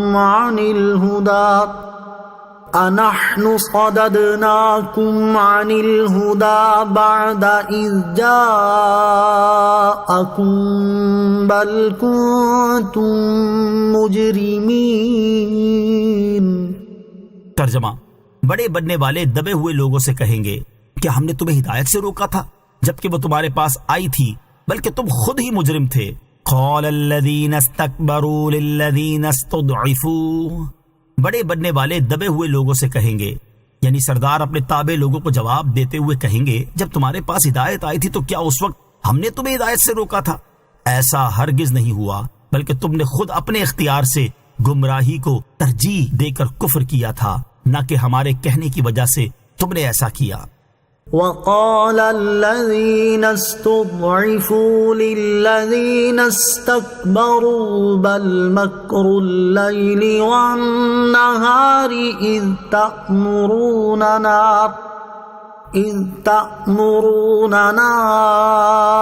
أن نكفر بالله ونجعل له أندادا وأسروا الندامة لما رأوا العذاب وجعلنا الأغلال في أعناق الذين كفروا هل يجزون إلا ما كانوا يعملون۔ ترجمہ، اور دبے ہوئے لوگ بڑا بننے والوں سے کہیں گے بلکہ تمہارے رات اور دن کے فریب نے ہمیں ہدایت سے روکا جب تم ہمیں حکم دیتے تھے کہ ہم اللہ کا انکار کریں اور اس کے لیے برابر والے ٹھہرائیں، اور وہ جب عذاب دیکھیں گے تو دل ہی دل میں پچھتانے لگیں گے، اور ہم کافروں کے گلے میں توق ڈالیں گے، انہیں ان کے اعمال ہی کا بدلہ دیا جائے گا۔ وقال الذین استضعفوا للذین استکبروا، اور دبے ہوئے بڑے بننے والوں سے کہیں گے، یعنی جب سردار اپنے تابع لوگوں کی بات کا انکار کر دیں گے تو وہ لوگ اپنے سرداروں سے کہیں گے ہم مجرم نہیں ہیں بلکہ تم شب و روز ہمارے ساتھ فریب کرتے تھے اور ہمیں ہر وقت شرک پر ابھارتے تھے جب تم ہمیں حکم دیتے تھے کہ ہم اللہ تعالیٰ کا انکار کریں اور اس کے لیے برابر والے ٹھہرائیں تو ہم اللہ تعالیٰ کا انکار کر دیتے اور اس کے لیے شریک ٹھہرانے لگتے تھے۔ اس آیت میں کفار کے لیے تنبیہ ہے کہ دنیا میں ان کا ایک دوسرے کی پیروی کرنا آخرت میں باہمی عداوت اور دشمنی کا سبب ہوگا۔ وَأَسَرُّ النَّدَامَةَ، اور وہ دل ہی دل میں پچھتانے لگیں گے۔ ارشاد فرمائے کہ دونوں فریق یعنی ماتحت بھی اور سردار بھی، سرداروں کے پیچھے پیچھے چلنے والے بھی اور انہیں بہکانے والے بھی، ایمان نہ لانے پر جب جہنم کا عذاب دیکھیں گے تو دل ہی دل میں پچھتانے لگیں گے۔ اس کے بعد ان کے عذاب کی کیفیت بیان کرتے ہوئے فرمایا کہ ہم تمام کفار کو خواب بہکانے والے ہوں یا ان کے کہنے میں آنے والے یہ سزا دیں گے کہ جہنم میں ان کے ہاتھ نارے جہنم کی زنجیروں سے گردنوں تک باندھ دیں گے، یہ انہیں ان کے دنیا میں کفر اور معصیت ہی کا بدلہ دیا جائے گا۔ وما أرسلنا في قرية من نذير إلا قال مترفوها إنا بما أرسلتم به كافرون۔ ترجمہ، اور ہم نے جب کبھی کسی شہر میں کوئی ڈر سنانے والا بھیجا تو وہاں کے خوشحال لوگوں نے یہی کہا کہ تم جس ہدایت کے ساتھ بھیجے گئے ہو ہم اس کے منکر ہیں۔ وما ارسلنا فی قریۃ من نذیر، اور ہم نے جب کبھی کسی شہر میں کوئی ڈر سنانے والا بھیجا۔ اس آیت میں سرکار دو عالم علیہ الصلوۃ والسلام کی تسکین خاطر فرمائی گئی کہ آپ صلی اللہ تعالی علیہ وسلم ان کفار کی تکذیب و انکار سے رنجیدہ نہ ہوں، کیونکہ کفار کا انبیاء کرام علیہ الصلوۃ والسلام کے ساتھ یہی دستور رہا ہے، اور مالدار لوگ اسی طرح اپنے مال اور اولاد کے غرور میں انبیاء کرام علیہ الصلوۃ والسلام کی تکذیب کرتے رہے ہیں۔ اس آیت کا شان نزول یہ ہے کہ دو شخص تجارت میں شریک تھے، ان میں سے ایک ملک شام کو گیا اور ایک مکہ مکرمہ میں رہا۔ جب نبی کریم علیہ الصلوۃ والسلام نے اعلان نبوت فرمایا اور اس نے ملک شام میں حضور پرنور علیہ الصلوۃ والسلام کی خبر سنی تو اپنے شریک کو خط لکھا اور اس سے نبی پاک علیہ الصلوۃ والسلام کا تفصیلی حال دریافت کیا۔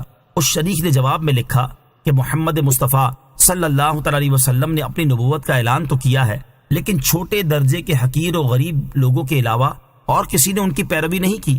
جب یہ خط اس کے پاس پہنچا تو وہ اپنے تجارتی کام چھوڑ کر مکہ مکرمہ آیا اور آتے ہی اپنے شریک سے کہا کہ مجھے سید عالم محمد مصطفیٰ صلی اللہ تعالی علیہ وسلم کا پتہ بتاؤ۔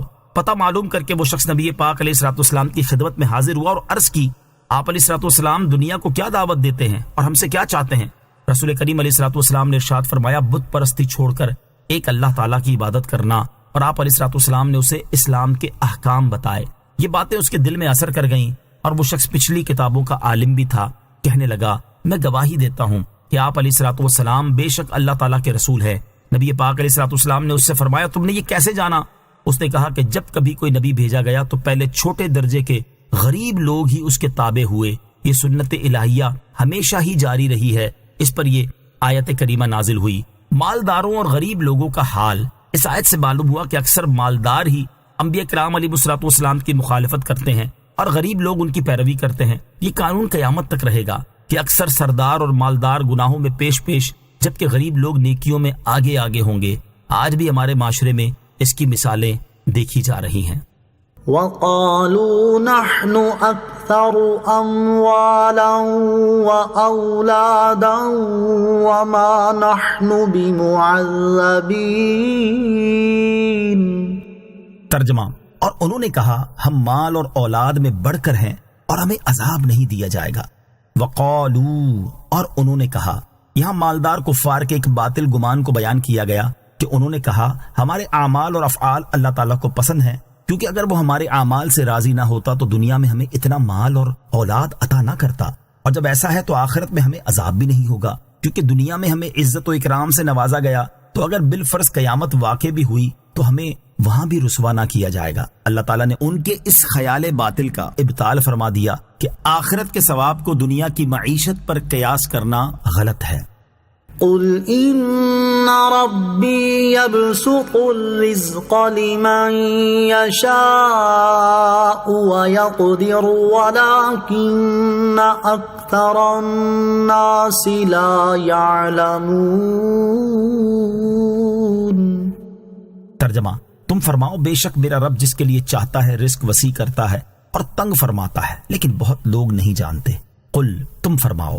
اللہ تعالیٰ نے مالداروں کے اس باطل خیال کا رد کرتے ہوئے اپنے حبیب صلی اللہ تعالیٰ علیہ وسلم سے فرمایا کہ اے حبیب علیہ الصلوۃ والسلام، آپ فرما دیں بے شک میرا رب عز و جل آزمائش اور امتحان کے طور پر جس کے لیے چاہتا ہے رزق وسیع کرتا اور تنگ فرماتا ہے، لہٰذا دنیا میں مال و دولت اور عیش و عشرت کی بہتات اللہ تعالیٰ کی رضا کی دلیل نہیں، اور ایسے ہی مال و دولت کی تنگی اللہ تعالیٰ کی ناراضی کی دلیل نہیں۔ یہ اس کی حکمت ہے کہ کبھی وہ گناہ گار پر مال و دولت کی وسعت کرتا ہے اور کبھی فرما بردار پر تنگی کر دیتا ہے، اس لیے آخرت کے ثواب کو دنیا کی معیشت پر قیاس کرنا غلط و بیجا ہے۔ وما اموالکم ولا اولادکم باللتی تقربکم عندنا زلفا الا من آمن وعمل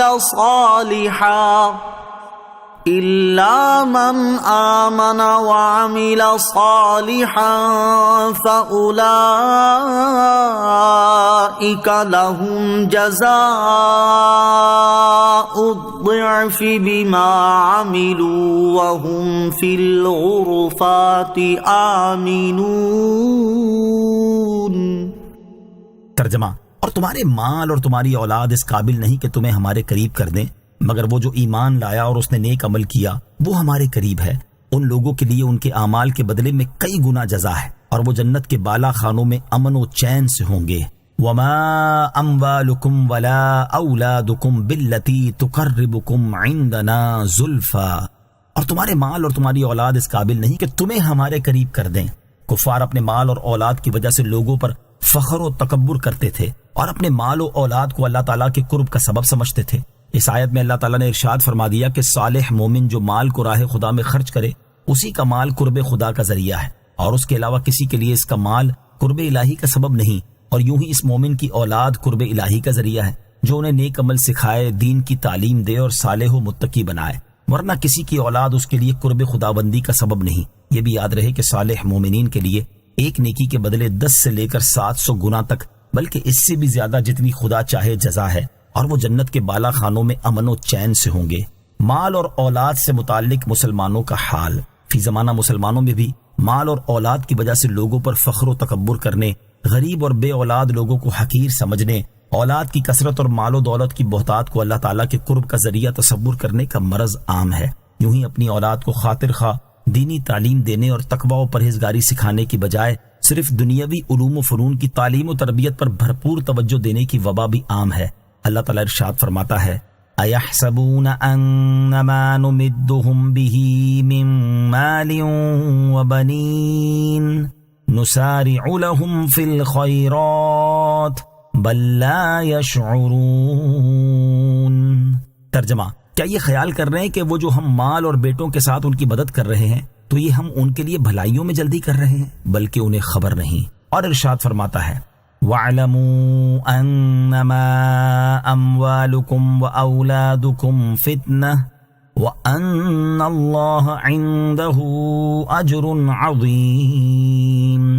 ترجمہ، اور جان لو کہ تمہارے مال اور تمہاری اولاد ایک امتحان ہے، اور یہ کہ اللہ کے پاس بڑا ثواب ہے۔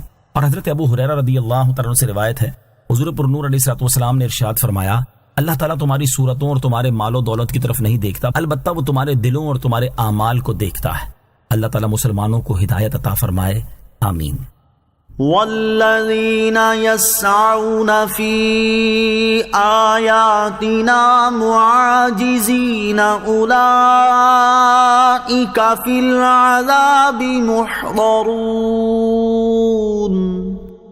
ترجمہ، اور وہ جو ہم سے مقابلہ کرتے ہوئے ہماری آیتوں کو جھٹلانے میں کوشش کرتے ہیں وہ عذاب میں حاضر کیے جائیں گے۔ والذین یسعون فی آیاتنا معاجزین، اور وہ جو ہم سے مقابلہ کرتے ہوئے ہماری آیتوں کو جھٹلانے میں کوشش کرتے ہیں، یعنی وہ لوگ جو قرآن کریم پر زبان تان کھولتے ہیں اور یہ گمان کرتے ہیں کہ اپنی ان باطل کاریوں سے وہ لوگوں کو ایمان لانے سے روک دیں گے اور ان کا یہ مکر و فریب اسلام کے حق میں چل جائے گا اور وہ ہمارے عذاب سے بچ رہیں گے، کیونکہ ان کا اعتقاد یہ ہے کہ مرنے کے بعد اٹھنا ہی نہیں ہے، تو عذاب اور ثواب کیسا؟ یہ لوگ عذاب میں حاضر کیے جائیں گے اور ان کی مکاریاں انہیں کچھ کام نہ آئیں گی۔ قل ان ربی یبسط الرزق لمن یشاء من عباده ویقدر له وما انفقتم من شیء فهو یخلفه وهو خیر الرازقین۔ ترجمہ، تم فرماؤ بے شک میرا رب اپنے بندوں میں جس کے لیے چاہے رزق وسیع فرماتا ہے اور جس کے لیے چاہے تنگ کر دیتا ہے، اور جو چیز تم اللہ کی راہ میں خرچ کرو وہ اس کے بدلے میں اور دے گا، اور وہ سب سے بہتر رزق دینے والا ہے۔ قل، تم فرماؤ، یعنی اے حبیب علیہ الصلوۃ والسلام آپ فرما دیں کہ بے شک میرا رب عز وجل اپنے بندوں میں جس کے لیے چاہے اپنی حکمت کے مطابق رزق وسیع فرماتا اور جس کے لیے چاہے تنگ کر دیتا ہے، اور اے لوگو جو چیز تم اللہ تعالیٰ کی راہ میں خرچ کرو گے تو وہ دنیا میں یا آخرت میں اس کے بدلے میں اور دے گا، اور وہ سب سے بہتر رزق دینے والا ہے، کیونکہ اس کے سوا جو کوئی کسی کو دیتا ہے، خواہ بادشاہ لشکر کو یا آقا غلام کو یا صاحب خانہ اپنے عیال کو، وہ اللہ تعالیٰ کی پیدا کی ہوئی اور اس کی عطا فرمائی ہوئی روزی میں سے دیتا ہے۔ رزق اور اس سے فائدہ اٹھانے کے اسباب کا خالق اللہ تعالیٰ کے سوا اور کوئی نہیں، وہی حقیقی رزاق ہے۔ راہ خدا میں خرچ کرنے کی ترغیب، اس آیت میں اللہ تعالیٰ کے راستے میں خرچ کرنے کی ترغیب دی گئی ہے۔ اسی مناسبت سے یہاں راہ خدا میں خرچ کرنے سے متعلق 3 احادیث سماعت فرمائیں۔ نمبر 1، حضرت ابو ہریرہ رضی اللہ تعالیٰ عنہ سے روایت ہے، نبی اکرم علیہ الصلوۃ والسلام نے ارشاد فرمایا، کوئی دن ایسا نہیں کہ بندے صبح کرتے ہیں مگر 2 فرشتے نازل ہوتے ہیں، ان میں سے ایک کہتا ہے اے اللہ عز وجل خرچ کرنے والے کو بدلہ دے، دوسرا کہتا ہے بخیل کو بربادی دے۔ نمبر 2، حضرت ابو ہریرہ رضی اللہ تعالیٰ عنہ سے روایت ہے، حضور اقدس علیہ الصلوۃ والسلام نے فرمایا کہ اللہ تعالیٰ ارشاد فرماتا ہے، اے ابن آدم خرچ کرو میں تم پر خرچ کروں گا۔ نمبر 3، حضرت ابو ہریرہ رضی اللہ تعالیٰ عنہ سے روایت ہے، رسول اللہ صلی اللہ تعالیٰ علیہ وسلم نے ارشاد فرمایا، صدقے سے مال کم نہیں ہوتا، معاف کرنے سے عزت بڑھتی ہے اور عاجزی کرنے سے مرتبے بلند ہوتے ہیں۔ اللہ تعالیٰ ہمیں اپنی راہ میں مال خرچ کرنے اور بخل سے بچنے کی توفیق عطا فرمائے، آمین۔ وَيَوْمَ يَحْشُرُهُمْ جَمِيعًا ثُمَّ يَقُولُ لِلْمَلَائِكَةِ أَهَؤُلَاءِ إِيَّاكُمْ كَانُوا يَعْبُدُونَ قَالُوا سُبْحَانَكَ أَنْتَ وَلِيُّنَا مِنْ دُونِهِمْ بل كانوا يعبدون الجن اكثرهم بهم مؤمنون۔ ترجمہ، اور یاد کرو جس دن اللہ ان سب کو اٹھائے گا پھر فرشتوں سے فرمائے گا، کیا یہ تمہیں ہی پوچھتے تھے؟ وہ عرض کریں گے تو پاک ہے، وہ نہیں بلکہ تو ہمارا دوست ہے، وہ ہماری نہیں بلکہ جنوں کی عبادت کرتے تھے، ان میں اکثر انہی پر یقین رکھتے تھے۔ وَيَوْمَ يَحْشُرُهُمْ جَمِيعًا، اور جس دن ان سب کو اٹھائے گا۔ اس آیت اور اس کے بعد والی آیت کا خلاصہ یہ ہے کہ جس دن اللہ تعالیٰ ان سب مشرکوں کو اٹھائے گا پھر فرشتوں سے فرمائے گا کہ کیا دنیا میں یہ تمہیں ہی پوچھتے تھے؟ تو فرشتے اپنی برات کا اظہار کرتے ہوئے عرض کریں گے، اے اللہ عز وجل تو اس سے پاک ہے کہ تیرے ساتھ کسی اور کی عبادت کی جائے، ہماری ان سے کوئی دوستی نہیں بلکہ تو ہمارا دوست ہے، تو ہم کس طرح ان کے پوجنے سے راضی ہو سکتے ہیں؟ ہم اس سے بری ہیں، تو ہمیں نہیں بلکہ شیاطین کو پوچھتے تھے، کیونکہ وہ ان کی اطاعت کرتے ہوئے غیر خدا کو پوچھتے تھے۔ اور ان کفار میں سے اکثر انہی شیاطین پر یقین رکھتے تھے۔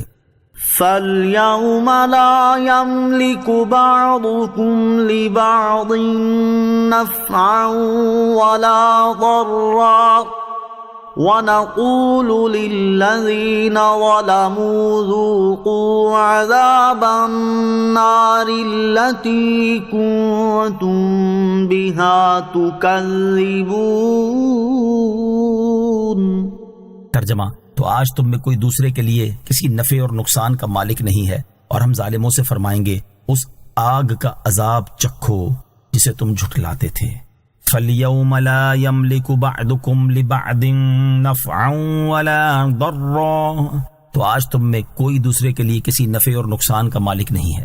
اس آیت کی ایک تفسیر یہ ہے کہ اللہ تعالیٰ کفار کو ذلیل کرنے کے لیے ان کے سامنے فرشتوں سے فرمائے گا کہ آج تم میں سے کوئی تمہاری پوجا کرنے والوں کے لیے کسی نفع اور نقصان کا مالک نہیں ہے، کیونکہ کفار و مشرکین کے لیے کوئی بھی شفاعت نہ کر سکے گا۔ اور ہم قیامت کے دن ان لوگوں سے فرمائیں گے جنہوں نے کفر اور تکذیب کر کے اپنی جانوں پر ظلم کیا کہ اس آگ کا عذاب چکھو جسے تم دنیا میں جھٹلاتے تھے اور اس بات پر قائم تھے کہ جہنم نہیں ہے، تو جب تمہیں اس میں داخل کیا گیا تو تمہارا گمان اور دعویٰ باطل ہو گیا۔ دوسری تفسیر یہ ہے کہ قیامت کے دن اللہ تعالیٰ کفار سے فرمائے گا کہ جن جھوٹے معبودوں اور بتوں سے تم نفع کی امید رکھتے تھے، آج کے دن وہ تمہیں کچھ نفع نقصان نہ پہنچا سکیں گے، اور ہم قیامت کے دن مشرکوں سے فرمائیں گے کہ اس آگ کا عذاب چکھو جسے تم دنیا میں جھٹلاتے تھے۔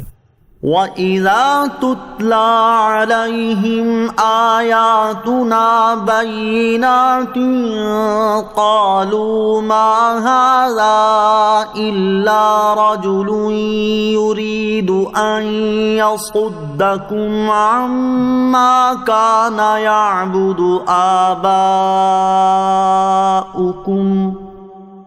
وَقَالُوا مَا هَذَا إِلَّا إِفْكٌ مُفْتَرًى وَقَالَ الَّذِينَ كَفَرُوا لِلْحَقِّ لَمَّا جَاءَهُمْ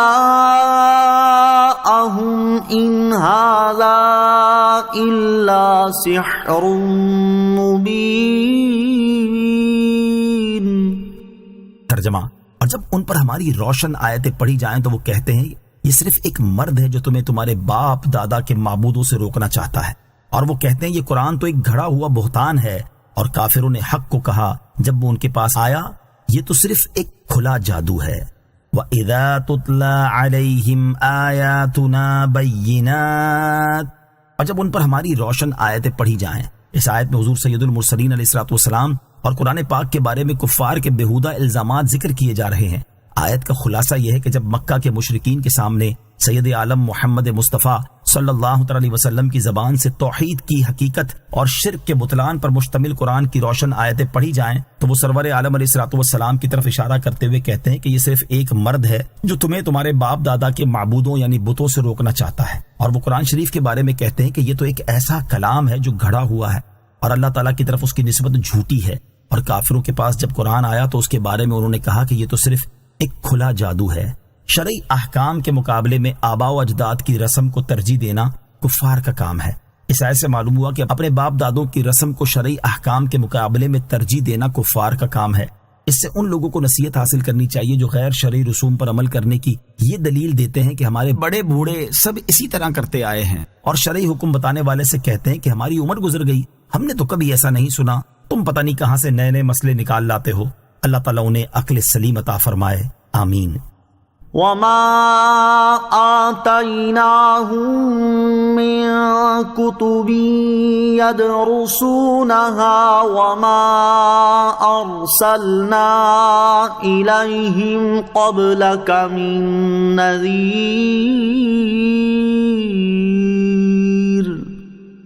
ترجمہ: اور ہم نے انہیں کتابیں نہ دی جنہیں وہ پڑھتے ہوں، اور نہ تم سے پہلے ان کے پاس کوئی ڈر سنانے والا بھیجا۔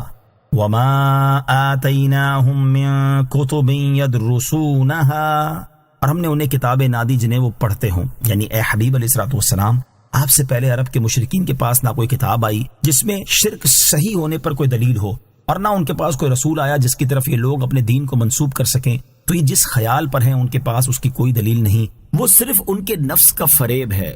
وَكَذَّبَ الَّذِينَ مِن قَبْلِهِمْ وَمَا بَلَغُوا مِعْشَارَ مَا آتَيْنَاهُمْ فَكَذَّبُوا رُسُلِي فَكَيْفَ كَانَ نَكِيرِ۔ ترجمہ، اور ان سے پہلے لوگوں نے بھی جھٹلایا، اور یہ لوگ تو اس مال و دولت کے 10ویں حصے کو بھی نہیں پہنچے جو ہم نے ان پہلے لوگوں کو دیا تھا، تو انہوں نے میرے رسولوں کو جھٹلایا، تو میرا انکار کرنا کیسا ہوا۔ وَكَذَّبَ الَّذِينَ مِن قَبْلِهِمْ، اور ان سے پہلے لوگوں نے جھٹلایا۔ اس آیت میں کفار قریش کو رسول کریم علیہ الصلوۃ والسلام کی تکذیب کرنے سے ڈرایا گیا ہے۔ آیت کا خلاصہ یہ ہے کہ پہلی امتوں نے کفار قریش کی طرح رسولوں کی تکذیب کی اور انہیں جھٹلایا، اور جو قوت مال و اولاد کی کثرت اور لمبی عمریں پہلوں کو دی گئی تھی، مشرکین قریش کے پاس تو اس کا 10واں حصہ بھی نہیں۔ ان سے پہلے لوگ تو ان سے طاقت، قوت اور مال و دولت میں 10 گنا زیادہ تھے۔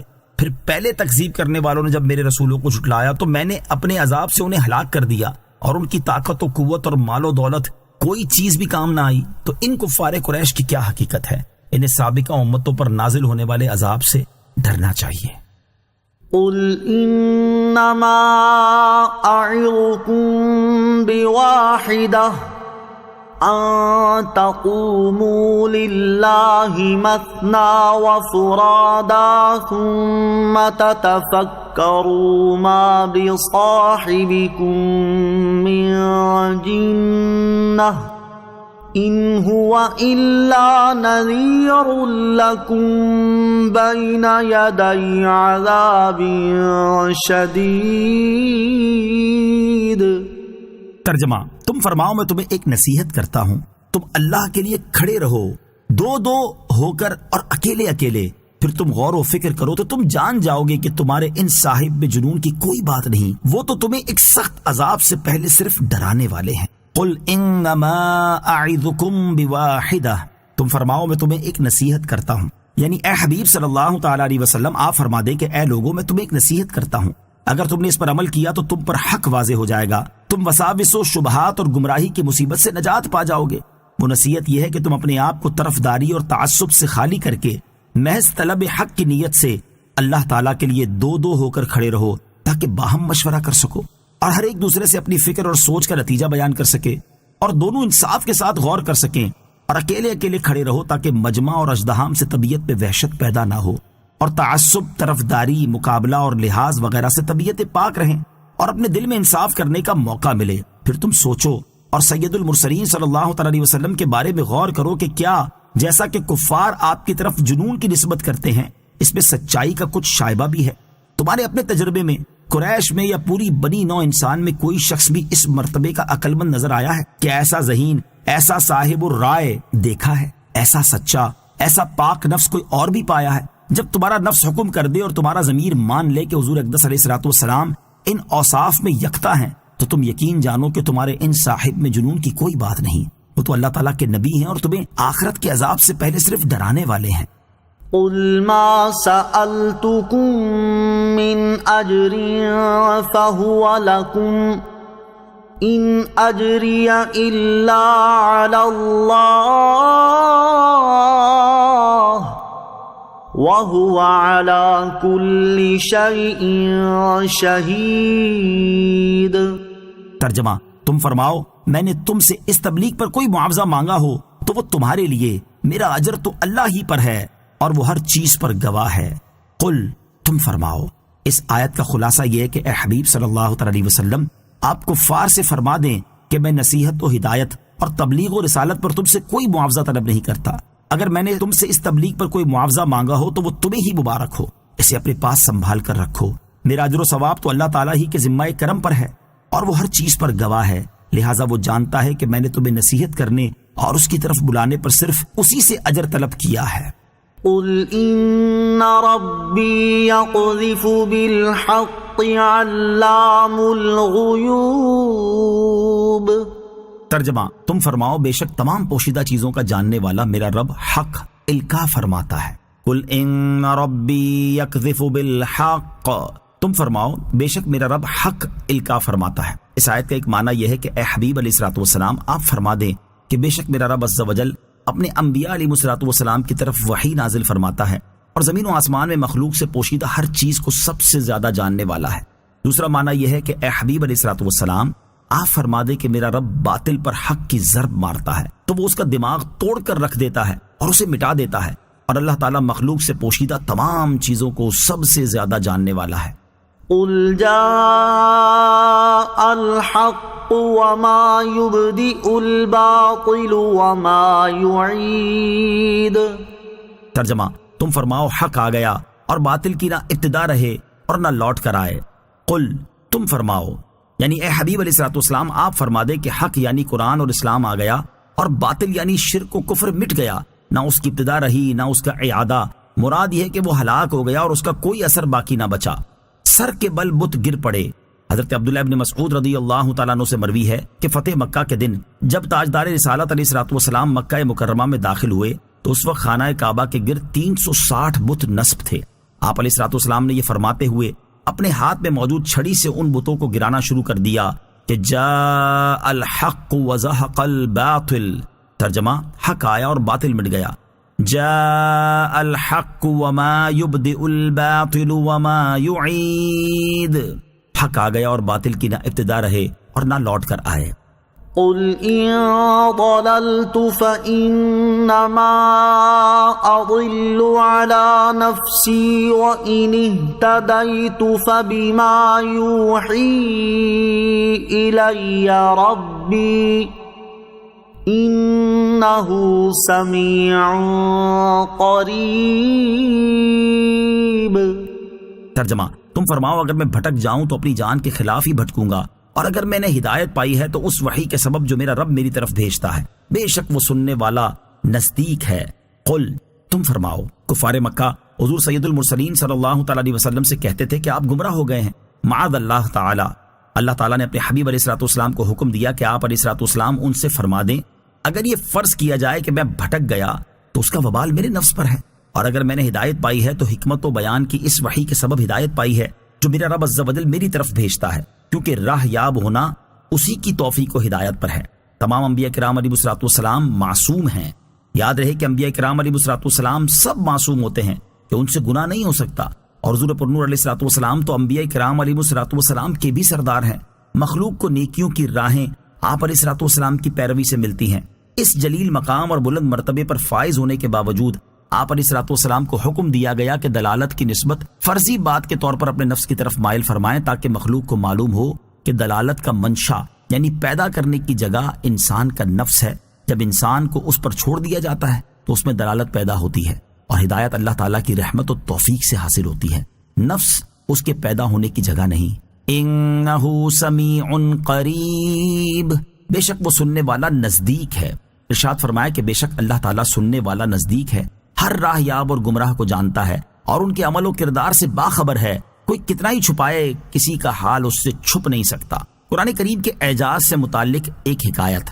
عرب کے ایک مایہ ناز شاعر اسلام لائے تو کفار نے ان سے کہا کہ کیا تم اپنے دین سے پھر گئے، اور اتنے بڑے شاعر اور زبان کے ماہر ہو کر محمد مصطفیٰ صلی اللہ تعالی علیہ وسلم پر ایمان لے آئے؟ انہوں نے کہا ہاں، وہ مجھ پر غالب آ گئے۔ میں نے قرآن کریم کی 3 آیتیں سنی اور یہ چاہا کہ ان کے قافیے پر 3 شعر کہوں۔ ہر چند کوشش کی محنت اٹھائی، اپنی قوت صرف کر دی، مگر یہ ممکن نہ ہو سکا۔ تب مجھے یقین ہو گیا کہ یہ کسی بشر کا کلام نہیں۔ وہ آیتیں قل ان ربی یقذف بالحق سے سمیع قریب تک ہیں۔